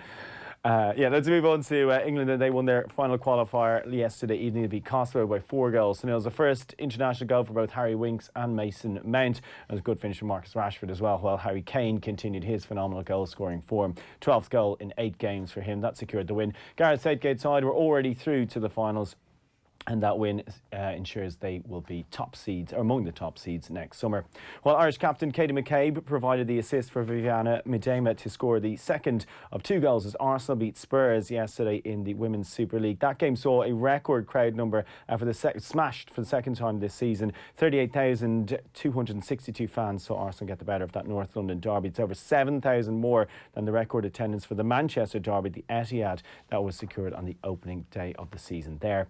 It's a successful opening weekend for the Irish provinces in the Heineken Champions Cup. Ulster beat Bath by a single point on Saturday afternoon. Leinster brushed past Benetton by 33 points to 19, securing a bonus point win. Munster also collected a bonus point as they saw off Ospreys 32-13 on Saturday morning. And of course, Connacht yesterday got the better of Montpellier by 3 points in the sports ground to make it 4 wins from 4. While elsewhere in rugby, it's understood that Saracens will drop their planned appeal against a breach of the Premiership salary cap. The European champions were fined over £4.5 million and deducted 35 points in the Premiership earlier this month. Today, of course, the deadline for them to officially serve notice of appeal, which they've not done so far. In Gaelic games, St Mullins of Carlow reached the Leinster Club Senior Hurling Final yesterday after getting the better of Rathdowney Errol at Dr. Cullen Park there. It's the first time in 6 years the Carlow team has reached the decider, where they'll face All-Ireland champions Ballyhale Shamrocks. Well, Downs Kilcoo beat Derry Ganelli of Fermanagh yesterday at the Athletics Ground to set up an Ulster football decider with Naomh Connell of Donegal. And there's a late 4-point blitz from Commercials of Clonmel to see them get past Clare's Milltown Malbay to get to the Munster Club Final, where Nemo Rangers await. They got the better of Austin Stacks at Porky Rin yesterday. Quick roundup in snooker. Judd Trump retained the Northern Ireland Open. He got the better of Ronnie O'Sullivan 9-7 last night. In tennis, Stefanos Tsitsipas won the ATP tennis finals after he beat Dominic Thiem, the Greek's first appearance at the tournament and the first major win of his career. And finally, in F1, Red Bull's Max Verstappen won an epic Brazilian Formula 1 Grand Prix yesterday, got the better of former teammate Pierre Gasly, while Spaniard Carlos Sainz, who started from the back of the grid in his McLaren, was promoted to 3rd after Lewis Hamilton was given a 5-second penalty there, and that demoted him to 7th. Henry de Bromhead's put the kettle on was impressive yesterday, apparently. Yeah, very impressive. Got the better 2 really good, exciting novices in Al Dancer and Getaway Trump, who recorded disputing favouritism there, but that was a really good run from him. The winner, this Schlur chase, was mildly impressive as well. Def Jeffy DeSoy, who looks like he's heading for the Tingle Creek next and probably en route to the Champion Chase. And where will Put the Kettle On end up? Well, he might end up with she rather might end up with the Arkle, which is strange. Really progressive filly, but you just thought that she wasn't quite up to winning something like that at Cheltenham yesterday. But was dropping down in trip, and Henry de Bromhead's horses just gallop and jump, and she was kind of jumped out in front. And Al Dancer, who was sort of a really top-class novice last year, expected to reel her in, but couldn't get close during the closing stages. All right, so we keep an eye on all of those. Yep. All right, good stuff. Thom, thanks very much. It's 8:45 this morning. Up next, we're talking to Conor Fitzgerald, who nailed the winning kick for Connacht yesterday against Montpellier. First, James Downey spoke to OTB Live from the sports ground in Galway after the game. Have a look. Look, it's a tough place to come, and the conditions were perfect. You think from the south of France that it'd be perfect for these guys, but no, conditions played into Connacht's hands, kept the ball alive, and were smart in how they played, and as I say, deservedly dogged out a fine win.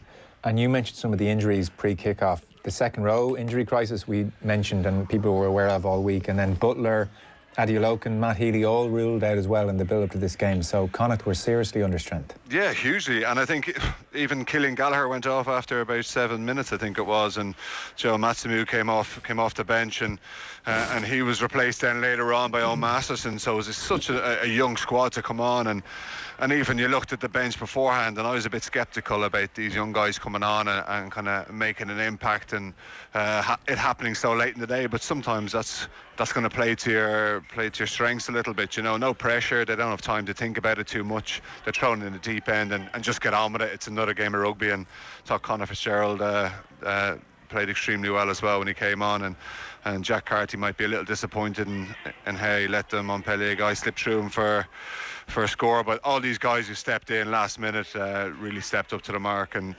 I think you look at last week where they were, and Montpellier would have looked at that and looked at the blueprint and how you beat Connacht and try and beat them up front. But the guys who would normally be second string, third string, certainly stepped up and resulted in a great day for Connacht. Yeah, so that's James Downey there speaking in the aftermath of the game yesterday. I think we got Conor Fitzgerald with us on the line. Conor, good morning to you. How you doing? Morning, how are you? Yeah, good, thanks. Congratulations. Incredible victory yesterday at a full sports ground. Weather's absolutely perfect. So what's the last 24 hours been like for you? Geez, I've certainly never experienced something like that, and especially in my first Champions Cup game, it was massive to get that win, so it was absolutely class yesterday. Look, the Montpellier team have a team full of big beasts in the pack, and there was concern in the build-up that what had happened against Leinster had given them a template.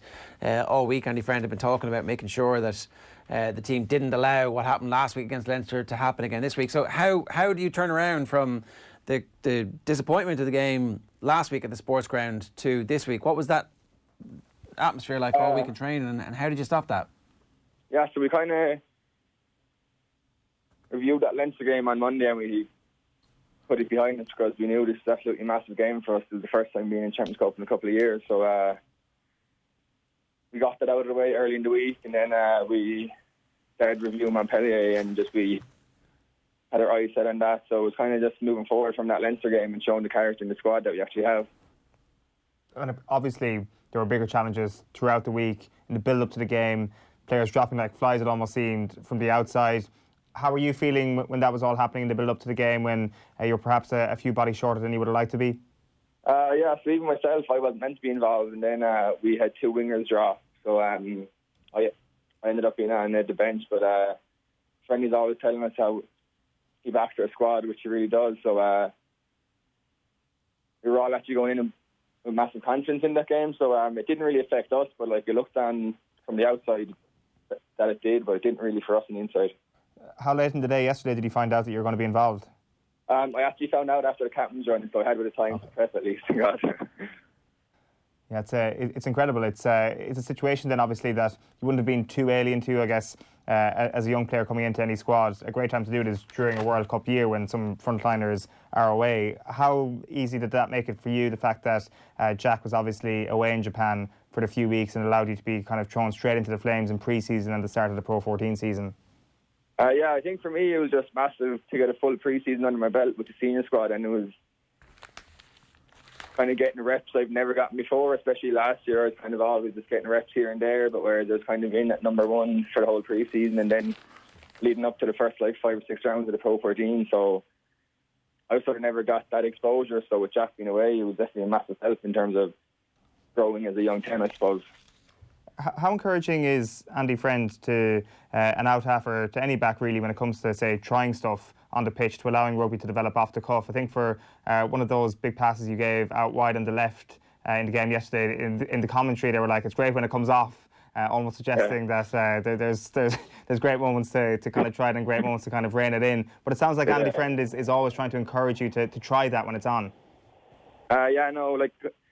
One thing that I can't really fault Friendly for is always he backs their skill set and backs what we see. So as a 10, if I see an inch of space, I just have to trust my instinct and take it, I suppose, because he always backs me to actually do that. So it's good. Is there any 10s that you look at around the world, or like when you're growing up, that you wanted to model yourself on, or kind of do you have an opinion on how a 10 should play or how that role is evolving? Well, I suppose if I could play like Bowden Barrett, I don't think that would be a bad thing. So he has an unbelievable running game and a kicking game, so he's a very good player, yeah. For people who don't know Conor, it's obviously been an interesting sporting background that you have come from Arts Galreach. You played Limerick minor hurling at one point, and then you come through, I think, at Munster. Did you actually get onto the bench in a couple of games at Munster? I can remember Erasmus actually talking about you back in his tenure as Munster head coach.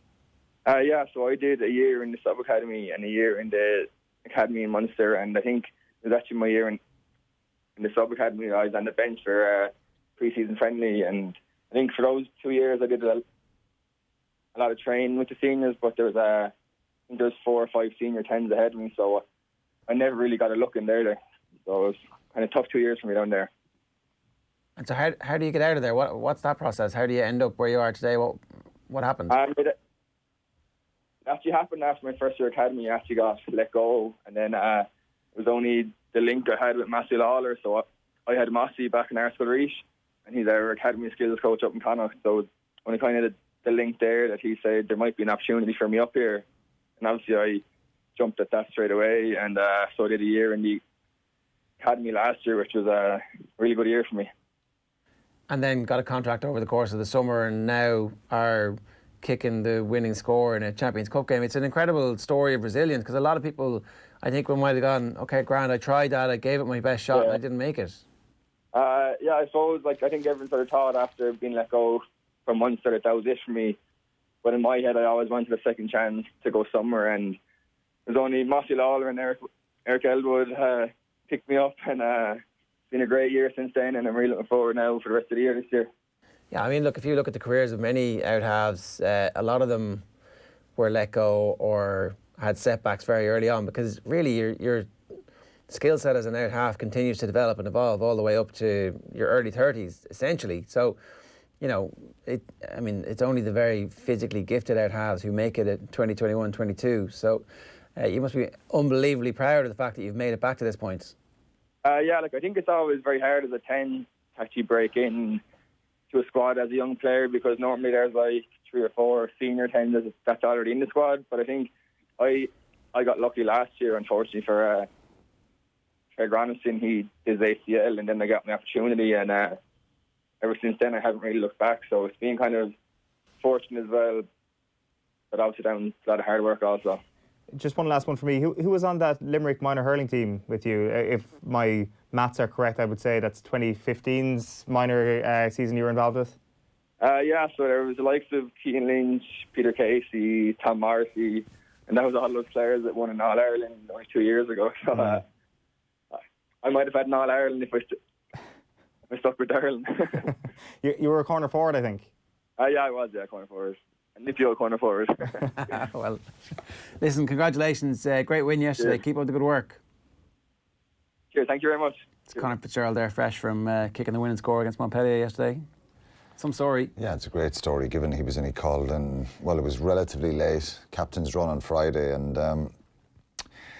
the kind of journey he's gone on, coming out of it, being released out of the Munster Academy, and big moment that kind of puts you on the map, if you like, and see the impact Ultan Delan has had over the last number of years. So he'll want to kind of kick on now, but just the significance of that win was huge yesterday, and very, very impressive, and it's been well spoken about the amount of injuries they had, and they were kind of down to the bare bones.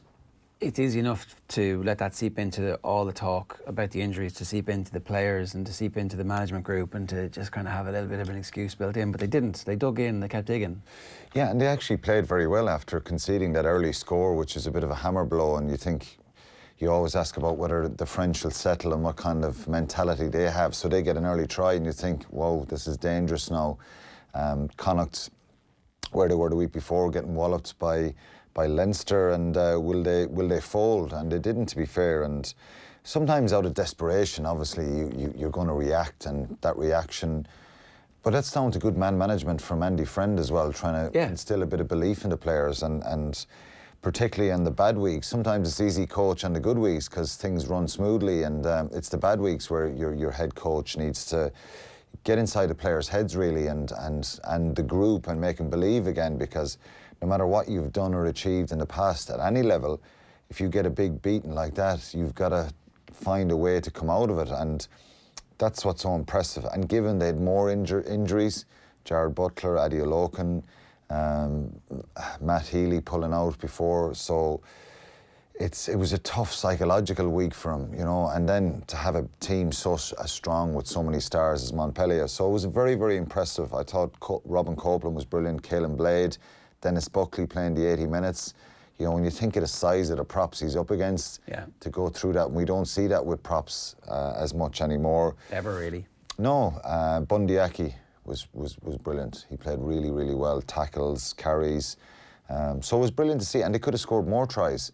And I think the try just before half-time was really, really significant, and that gave them instilled that belief and confidence. So they had to work incredibly hard, lost a lot of collisions, and physically they were under the pump at times, but their reaction was just superb. And it's the standout performance of the weekend.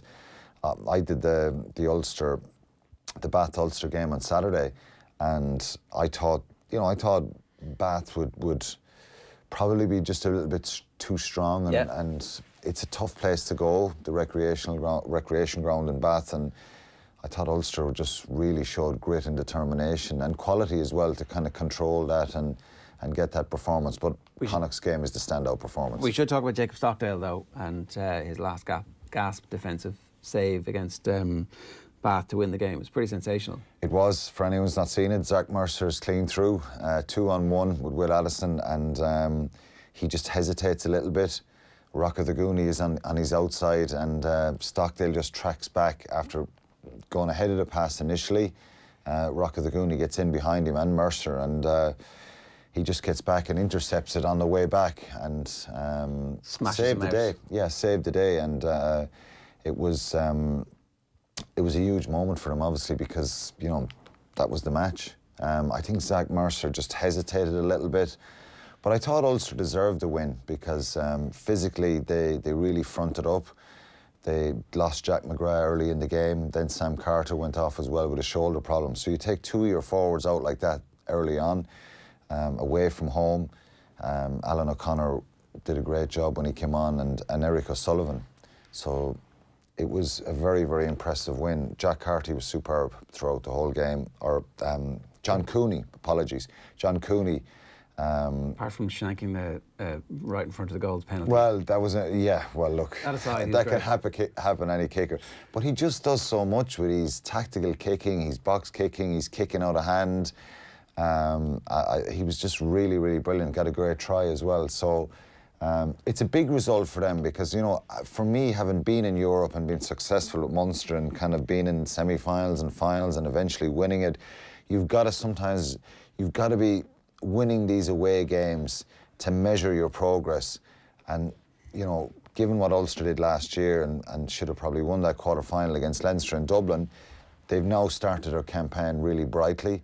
They've got Clermont at home next Friday night, so that's going to be incredibly difficult. But at least, yeah, they're full of energy now, and these away wins in Europe can be massive for a team. Even in the context of Stockdale, like you talk about that quarter-final last year, what happened to him that day, dropping the gimme of a try, and then he comes back, and perhaps his year has kind of come a little bit full circle at this point. It has been a very, very tough 2019. Yeah, he didn't have his best game on Saturday, and it wasn't that he made mistakes, but he just didn't get a lot of the ball, and there was a few box kicks that you'd like to see him being a bit more aggressive in the air with.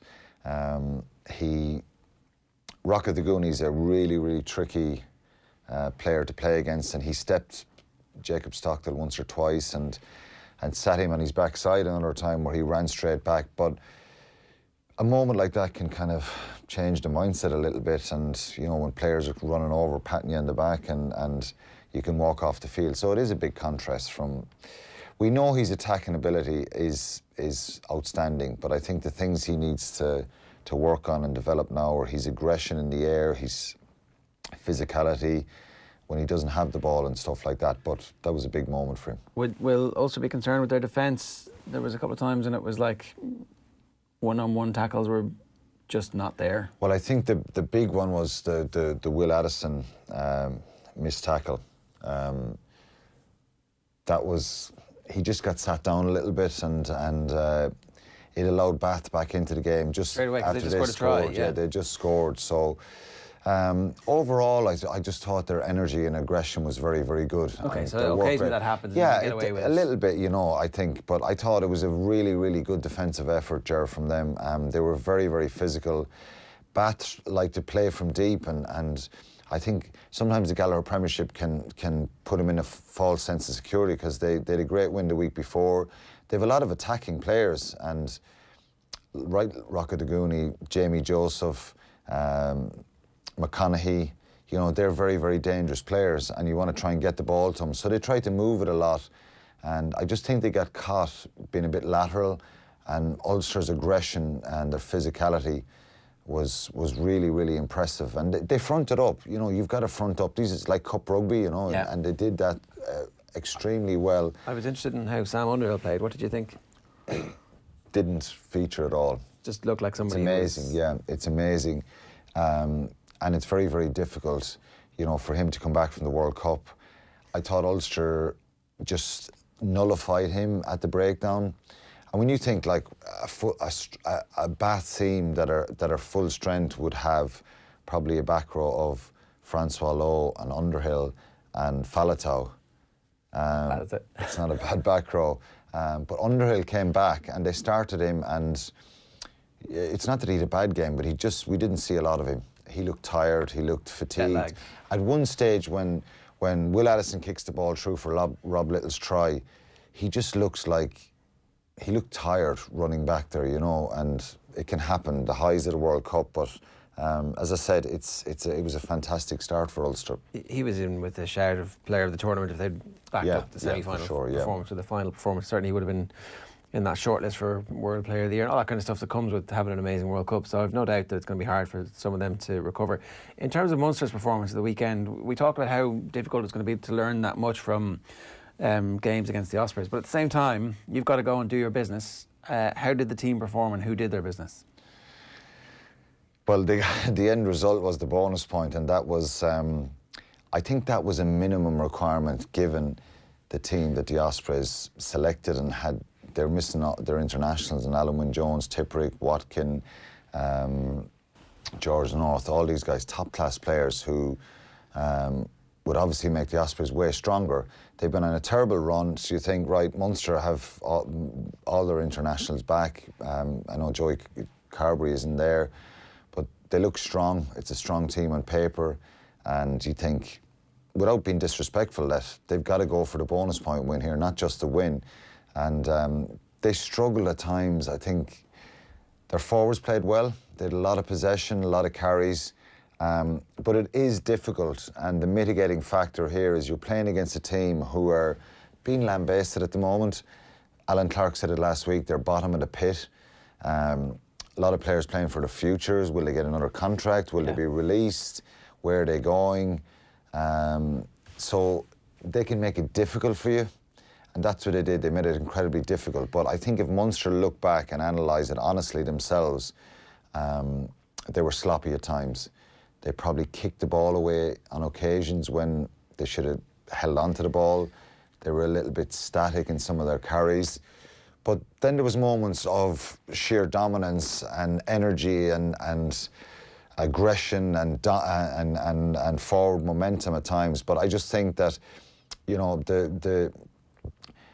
I think the Jeremy Loughman pass sums up maybe a change in mindset, and maybe the only kind of blueprint we would have seen from maybe Stephen Larkham. When they get the turnover, the ball comes loose, and his first reaction is to pass, to give a 20-metre pass to Chris Farrell, and then he takes on the fringe defence and puts Andrew Conway away, and they scored a third try, which was really, really crucial at the time. Maybe before, if a prop picks up the ball in midfield, he's head down. Yeah. So it was hard to see, and the question people keep asking is, and they want to see some sort of change in approach, is Stephen Larkham's blueprint.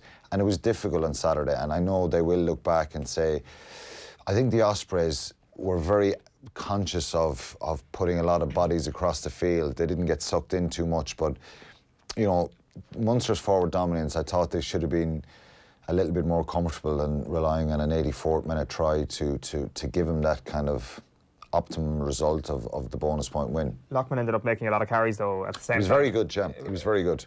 And I mean the way Munster played last season, and if you had some criticism of them last season, it was a lack of width, or it was a lack of and to be adventure. fair to them on, they were trying to move the ball a little bit, but I just think at times it was there was no great incision there, and you know their energy levels were up and back and forward and back, and they still look. Obviously, it's very, very early in the season, and this group of players, you know, they've only come back in last week against Ulster, so you can't be too critical of them. But I just think there were opportunities, and there was times where they probably kicked the ball away. But the Ospreys made it difficult from with a bit of an umbrella defence, trying to shut them off on that kind of 13 channel. But you've got to assume that, like, the players who were at the World Cup have had almost no contact hours with Larkham, so they're still working a little bit off last season's template. Of course. There's a few meetings, they tried to do stuff, and so you know, I think if Sam Underhill has a bit of a hangover, I've no doubt so many of those Irish players have a bit of a hangover too. Yeah, there's no doubt. It's still going to be tricky. I think there'll be. I think I've said this a couple of weeks ago, that the contrast of a high in a World Cup like the South African players, it's re-motivating yourself to kind of go again after that, and then sometimes when you have the low, like some of the Irish players, you want to get back going again. You have a determination to prove that you can still play and that you want to show yourself in a good light again. So it takes a while for everybody. It takes a while to get back on track. And I think, you know, so there was a lot of positive signs from Munster. They were, like, in fairness, but I just think if they came away from the Liberty Stadium on Saturday without the bonus point win, it would have been... It was hangover territory. Yeah, it would have been. They would have been disappointed players walking off the field, and I have a lot of sympathy for the Ospreys. You know, financially they've been really restricted. They've lost players. I just don't know if an Irish province would ever do it. We have the rest periods for our internationals. I'm not really sure why they did this now. Maybe they looked at the groups and said, "Look, well, we can't get out anyway." Yeah, but I think it's a decision from the national team that the national players are to be rested for a number of weeks. But if you're an Ospreys fan and you're not seeing Alan Jones and Tipperick and Watkin and George North, look, maybe Gareth around Six Anscombe Nations is injured. Yeah, I know. Maybe, yeah. Far away, but Wales always seem to value the international team more than the provinces. Look, we obviously do as well. So, but yet all our players were back. Yeah, I just think they're 4 to 6 weeks off, all the players are getting. And look, it'll benefit them in the back end of the year with Wales and stuff like that, and maybe for Six Nations, but they probably could have found more rest periods in the next couple of months, given in the Pro 14 than especially because than resting players in Europe. They're just at peak fitness, surely. Like, they've come through a World Cup cycle. And yeah, it's not as if they're completely fatigued now. Yeah. That's your point, and that's 100% relevant. They're not fatigued now. It's just they're giving them a rest now to make sure that they can last out the season. Give them the rest during the Pro 14 periods. I just thought it was crazy. I just think you've got to play your best players in Europe.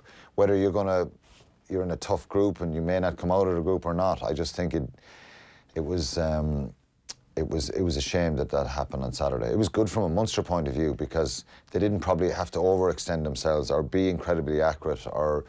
But they got a gentle introduction to the season for them. Yeah, it was the European season.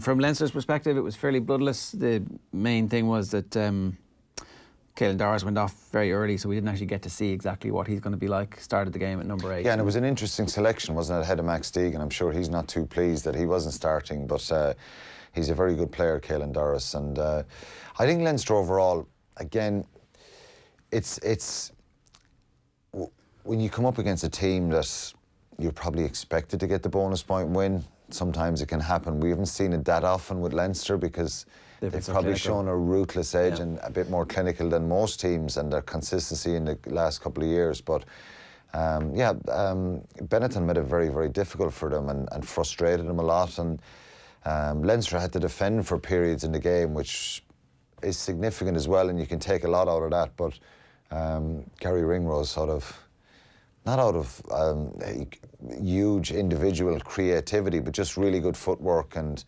an ability to find gaps and holes, score 3 tries. And O'Driscoll-esque. Yeah, I know. It's he's an incredible talent, and we know he can do that. And I think that'll be massive for him. I mean, I thought almost nobody emerged from the World Cup with credit, but like he certainly played to. Got himself back in the team, and there was no doubt that he was a first choice centre at the end of that tournament for Ireland. That like all of the bits, is it going to be Farrell and Henshaw? Is it Bundyaki +1? It's Ringrose +1, I would say, going forward.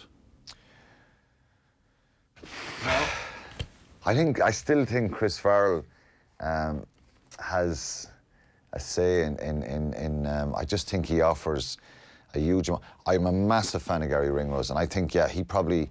I think that the attack, and definitely if we want our attack and our approach around attack to be a little bit different, he's your number 1 choice.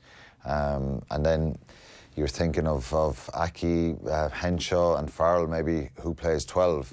We can do a depth chart soon enough. Yeah, more depth charts again, Jesus. But for 4 years it was good to see Gary Ringrose. No, we just jinxed everybody, they all get injured. Okay. Sorry, one last thing about Leinster before we go. Ronan Kelleher scored another try. He's a try-scoring machine. I mean, the calls to get him in the Ireland setup, in the Ireland team as opposed to setup, are going to be deafening sooner rather than later. Well, I think he's now the starting choice hooker for Ireland and for Leinster. And I think he has to be in the mix in the next while. There's a squad get-together before Christmas, and I've no doubt he will be there now, and he looks very accomplished player, and he's had his injuries in the last couple of years, but hopefully he can stay injury-free because he's such a dynamic player, and still a little bit to learn for sure, and that'll be tested in the next couple of weeks.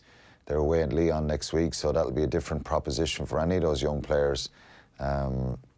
So it's, but again, scoring another try, and just the lines are running, and his dynamic impacts around the field are very, very impressive. Not an easy opening weekend for Ronan O'Gara's La Rochelle either.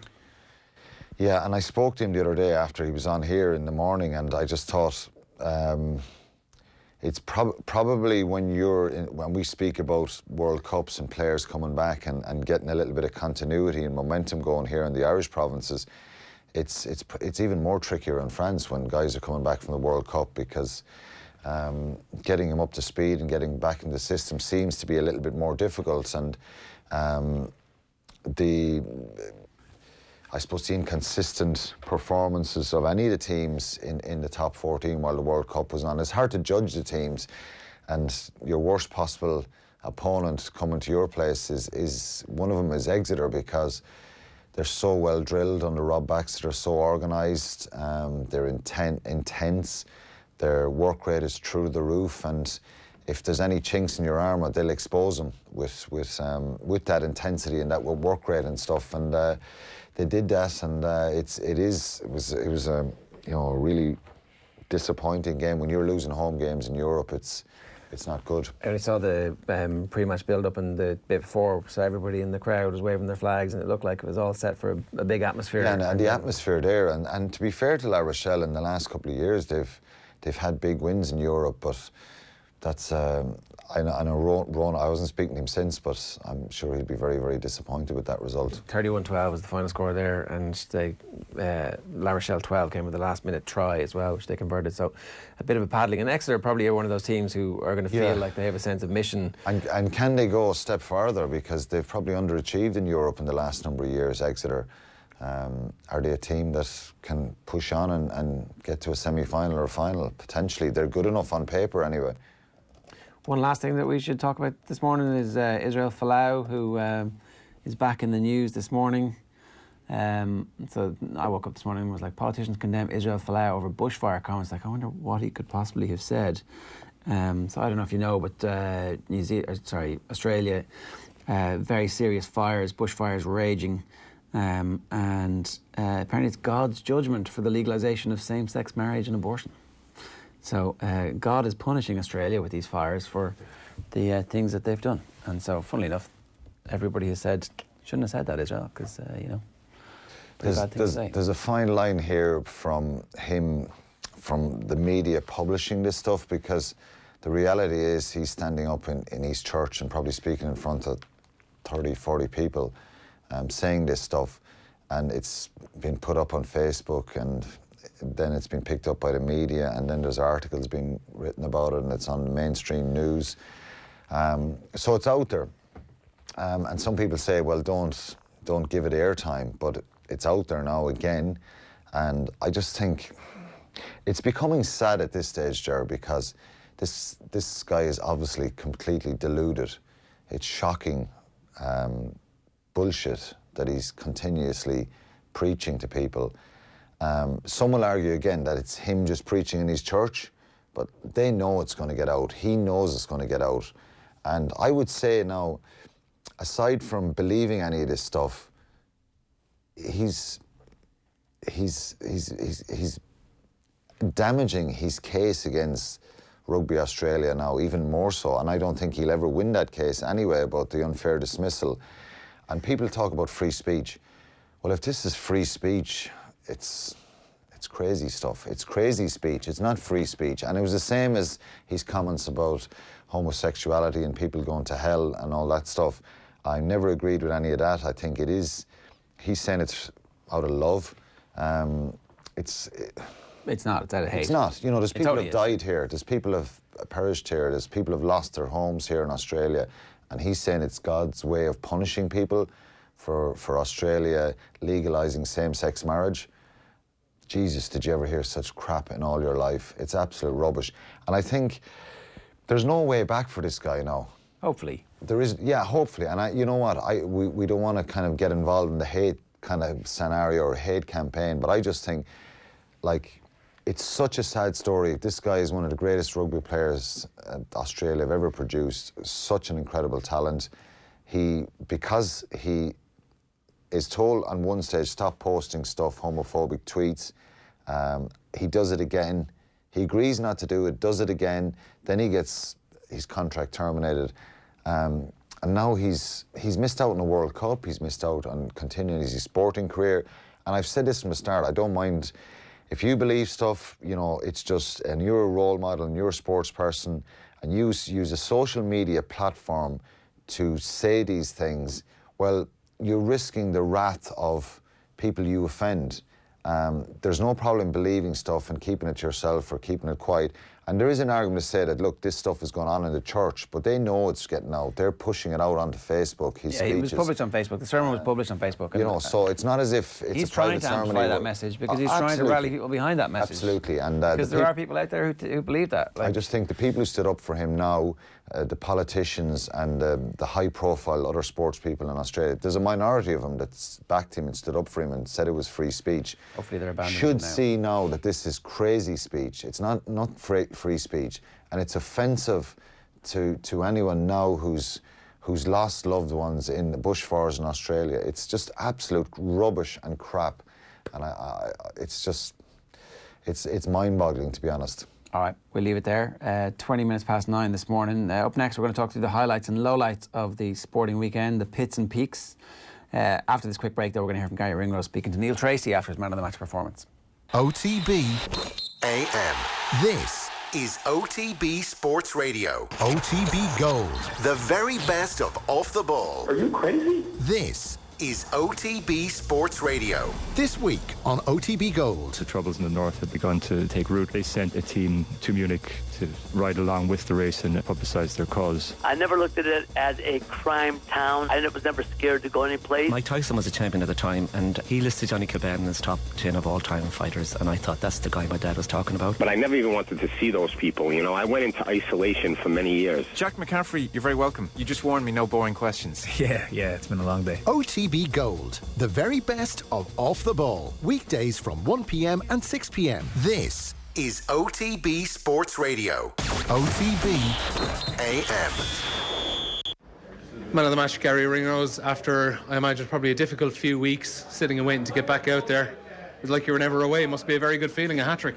Yeah, delighted. Also coming in, I got told my younger brother won for UCD against Terranure, and he actually scored a hat-trick too, so it'll be, it's a good day for the household. After, I think, any game, losing last game, you just want to go and play again as soon as possible, so a couple of guys got the opportunity last week and then a few this week to just get out there and give it your all to try and get in winning ways again, and thankfully managed to do it this evening. 4 years ago, obviously, it was a very difficult start for Leinster. I think all the Irish provinces as well in Europe coming in off the back of that World Cup. There didn't look to be a huge amount of a hangover there this afternoon, though. I think after every game there'll be things to improve on, and that's the challenge for us now, is to look back and go through it and see how we can be better. Treviso are a quality side, and we wouldn't have underestimated them for a second coming into it, and certainly don't underestimate them at all. So, they put us under real pressure, and as I was saying earlier, if they converted one or two opportunities, the scoreline would have looked different. So we'll have to be tough on ourselves and on how we can be better. That's Gary Ringrose speaking with Neil Tracy after the game at the weekend. We'll obviously have 2 more live games for you coming next weekend, as well as the competition hots up. Right, time for our pits and peaks from the week. Thom is here. Thom, we're going to start with peaks altogether. Peaks. Who's going first? You're going. Will I lead it us off this week? Come on, you first. Welcome back. Thank you very much. Peak this week. Your return, obviously. Oh, and I haven't seen you since the Mayo thing. It's true, actually. I basically got lost in Castlebar for the last 10 days. That's where I've been. Yeah. I went at the bottom of a medium. Has anything happened since then? No. Nah. I saw Nathan was giving out about Mayo again last week. That's my thing, Nathan. Yeah. So I'm back. It's not a pit or a peak regarding Mayo this weekend. They've been quiet. So far. There might be a few bubbling to the top. Yeah, there's something coming. The parapet might be looking around, and a few heads might pop up over the next 24, 48 hours. My peak is Romford FC. Now, why Romford FC? Well, they've had an interesting week, which culminated last week. Glenn Tamplin, who's got his own Wikipedia page, check him out. You'd love it. He bought the club last week. He subsequently sacked the manager immediately and the entire backroom staff. He then installed a new management team. But wait, he was part of the new management team. He was the new manager of the team he had just bought. He then bought 18 new players. He still plans to hire way more, and announced that their match under his new ownership will be free, their first match that is, plus you get a free drink. But they've got too many players, so what he did was he told 12 players that they're sacked immediately. He was asked in the article we just brought up there, Essex Live I think it was, that I explained to the players that on time for me is half an hour early, so punctuality was an issue for these players. The fact that some didn't turn up on time was enough for him to dismiss them. It's weakened the team, but I'm a man of morals. I don't like barking, I like biting. I bark once and then I bite. First time, shame on you. Second time, shame on me. So he's brought in huge standards, high standards, and they were playing at the weekend against Coggeshall Town. Bit of a shambles of a club. I'm only joking. They're owned by Ollie Murs, he's co-chairman at Coggeshall Town. So a nice, easy start for the man of huge morals. They lost 3-2. I think that's what you get for sacking all those players. Yeah. Well, screw you, Romford FC. Peak of my weekend is seeing you get beaten by Coggeshall Town. Yeah. Definition of hubris. Yeah. The only thing I ever knew about Romford is the dog track. That's like Ray Parler. Ray Parler, the Romford penalty. Highlight of my weekend was Stefanos Tsitsipas. He won the ATP finals last night, so got the better Dominic team. He'd obviously beaten Federer in the semi-final as well.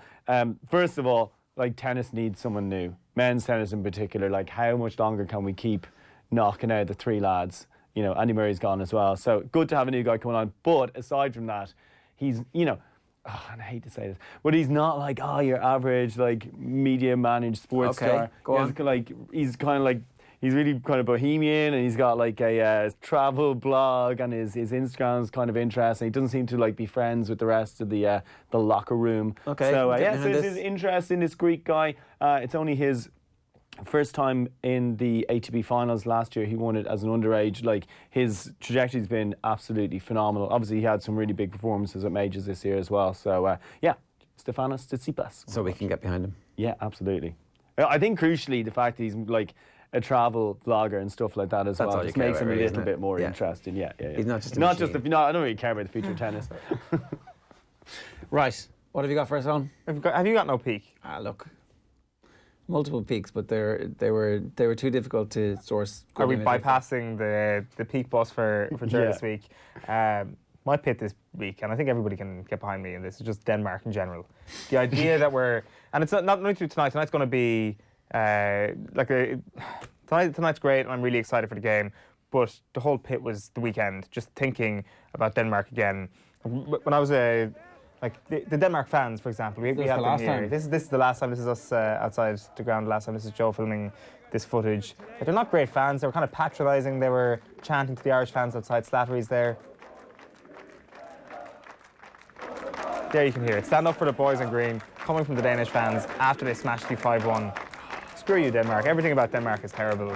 Food is terrible. The only good food that's ever come out of Denmark is Danish pastries. You can get them in Duns, and they're just as nice as they are from Denmark. The Little Mermaid is shite. Terrible statue. Statistically the worst statue that exists all around Europe. People are fairly snobbish. Like, I think we were speaking about them earlier on, but like Kasper and Peter Schmeichel are the exact bastions of Danish society. The Winklevoss twins really kind of drive you up the walls and kind of sum up a country that is just... Well, they're even Danish. A desperate excuse for a country, I think. And the sooner we see the back of Denmark in all of our lives, the better, to be quite honest with you. So, Denmark is my pit. The Winklevoss twins were Americans. I know that, but like... Yeah, they do. I know what you're saying. I totally get it, yeah. My pit is Saracens as victims. Saracens now, despite relentlessly rule-breaking the salary cap, and now obviously their £5.4 million fine, 35-point penalty, obviously have to prioritise, staying in the Gallagher Premiership. But a narrative seems to have emerged where, everyone's out to get us type thing. It's like, well, hold on. Like, it was perfectly acceptable like a week ago to hate Saracens, but now it's like, no, Saracens have just drawn in, and they've got quite a few English rugby commentators going, look at the plucky British spirit of Saracens. Here. Like, seriously, don't break the rules and you won't be in so much trouble. But I can't read Stephen Jones. Because I'm blocked. Yeah, I'm too. I couldn't get it on there. But it keeps getting retweeted into my timeline for people who will screen grab it and share it around. And apparently he was giving out about people giving out about Saracens. He was like, wait till the full story comes out, basically. Yeah.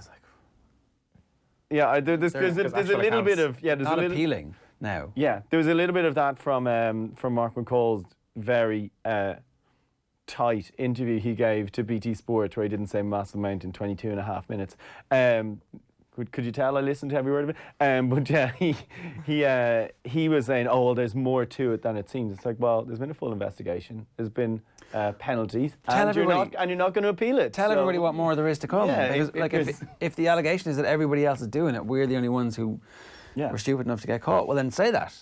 Yeah, like make that be public, and maybe that at some point you can actually have some sympathy for the fact that everybody else is doing it, and they're the ones who are being the fall guys. But when you've won as much as they've won, and it turns out that you've been creating these businesses. Yeah. Well, they were dislikable enough before they broke the rules. They were pretty dislikable. We should not forget that. They called themselves the Wolf Pack.